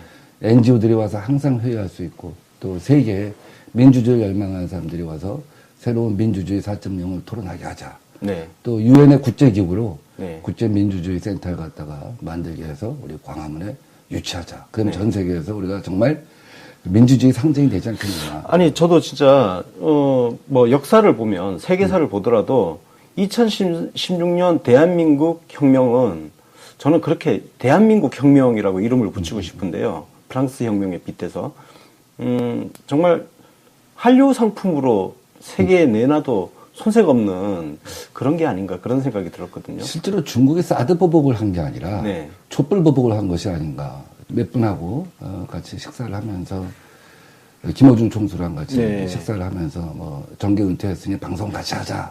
뭐 이런 얘기도 이제 한 기록이 남아 있습니다. 네. 그 홍준표 의원 개인적으로 뭐 그 처음에 기자 시절에 좀 그때는 아니겠구나. 홍준표 의원 처음 만나신 게 언제예요? 제가 이제 기자시절에 기자협회 회장도 했고, 예. 또 노조를 만들어서 또 공정보도위원장도 하고 그랬습니다. 근데 그 당시에 쭉 뉴스의 인물들을 갖다가 네. 매달 불러서 우리 기자들 이제 서로 부서를 넘어서서 이 견식을 좀 넓히자고 해서 그때 한 번 부른 적이 있었죠. 근데 네. 뭐, 그때 5분이 안 돼서 이제 반말하는 건 이제 그때부터 우리가. 홍준표 의원 특징이 반말 참 잘하죠. 사람 보면 이제 5분이 안 돼서 반말을 하죠. 이제 좀 10분 지나면 입마전마도 하고. 의원님한테도 그렇게 했어요? 제가 2007년도에 본회의장에서 이제 배치가 자꾸 바뀌다 보니까 한 번은 예. 제 뒷자리에 앉았습니다. 그래서 뭐 이런 얘기 저런 얘기 많이 하더라고요. 예. 여봐, 저격수는 삼성까지 돼. 당신 민병도 말이야. 전략통 하니까 당신도 삼성까지는 될 거야. 근데 이제 그분이 삼성까지는 되겠다. 그분이 저랑 다음에 붙게 될 줄 몰랐죠. 그러면서 이재호 봐. 그 이미지를 벗어나려고 원내대표 하잖아. 김문수 봐. 도지사 가잖아. 근데 나는 뭐냐 이거. 참 걱정이야. 야 민병도 새끼야. 이게 뭐야? 이 순간 제가 난감하죠. 아니 어떻게 보면 저를 위해서 뭐 이렇게 충고를 한 것 같은데 자기가 언제 봤다고 저한테 얌마 이 새끼라니까. 이거 참 대응이 굉장히 힘든 거예요. 그래서 일주일 후에 제가 고민하다 일주일에 다 본회의장 다시 만났을 때 보자마자 어이 준표. 어이 준표. 막 불을 떨리더라고요. 벙쩍 쓸 것 같은데요? 아니 맨 처음에 벙쩍했지만 좀 이따 불을 떨리더라고요. 보이더라고요. 뭐 어떻게 할 줄 모르더라고요. 아마 레동 인생이 아마 처음 있었던 사건일 거예요. 근데 거기서 어떻게 하겠습니까? 기자들도 위에 있고 방청석도 있는데. 그래서 왜 그래 마. 그다음부터는 뭐 레드홍하고 저하고는 레드홍이 저한테 이렇게 한 방 더. 존대하면 저도 존대를 하고 야 하면 저도 같이 야 하고 그런 사이가 됐습니다. 아니 그 한 방 더 먹인 게 그게 참 인상적입니다. 처음에 한 번은 그쪽에서도 뭐지 이러다가 한 방 더 맞았을 때는 약간 멘탈 붕괴로 갔을 것 같아요. 참. 아니, 이거는 다른 분들도 좀 써먹을 수 있을 것 같아요. 응용해서. 예. 홍준표 의원은 하여튼, 근데 저쪽 분들은 반말을 너무 쉽게 잘하는 것 같아요. 예. 국민들한테도 뭐 반말, 여기저기 다닐 때 보면 툭툭 좀 젊은 사람들이면 그냥 반말 하는 것 같고. 제 사진을 보면요, 이런 게 있어요. 저는 지역구에서 사람들하고 인사를 할 때, 우리 지역구는 이제 의자가 없고 되게 앉은뱅이 식당들이란 말이에요. 그럼 정치인들은 되게 서서 가면서 인사를 한단 말이에요. 그럼 상대방이 부담스러워서 쓰게 되거나, 혹은 나는 내려보잖아요. 근데 저는 딱 들어가면 다른 분들이 일어서지 못하게 딱 무릎을 꿇습니다. 눈높이를 딱 마주치고. 그게 우리 쪽, 민주당 쪽 정치인들의 자세죠. 네. 그래서 그 당시 2012년 9호가 제가 섬김의 정치였습니다. 섬김의 정치. 왜냐하면 그게 레드홍하고 대비된다는 거죠. 레드홍이 갖고 있는 캐릭터, 사람들이 인식하고 있는 퍼스널리티라는 게 대비하려고 했던 거죠. 그 당시에 이제 레드홍의 9호는 대한민국 초대 대통령 이승만, 대한민국 국회의장 민관식, 대한민국 제2의 대통령 장준하, 그리고 홍준표였습니다. 그 동대문구에서 그런 인물들이 나왔다 이거죠. 본인은 큰 인물이라고 얘기하는 거고, 저는 섬기는 사람이다 하는 그런. 스스로 올리면 낮아지고 스스로 낮추면 높여진다고 뭐 그런 이야기가 있는데, 그나저나 이제 의정 활동 이제 3선을 하셨는데 사실 우리가 이제 많이 알고 있는 게 전략통이다, 기획통이다, 뭐 주로 그런 쪽 일을 하셨어요. 그래서 사실 존재감이 그죠? 3선임에도 불구하고 크게 대중 정치인으로서는 솔직히 조금 부족한 거 아니냐 이렇게 좀 비춰지는 측면이 있거든요. 어떠세요? 이제 크게 제가 반성하고 돌아보는 겁니다. 저는 제가 그게 미덕이라고 생각했어요. 당과 당 대표와 당의 후보를 위해서 일하는 것이 미덕이라고 생각을 했습니다. 항상 스포트라이트는 그분들이 받게 하고 저는 그것을 갖다 보좌하는 것이 저의 미덕이라고 생각했는데 아니구나.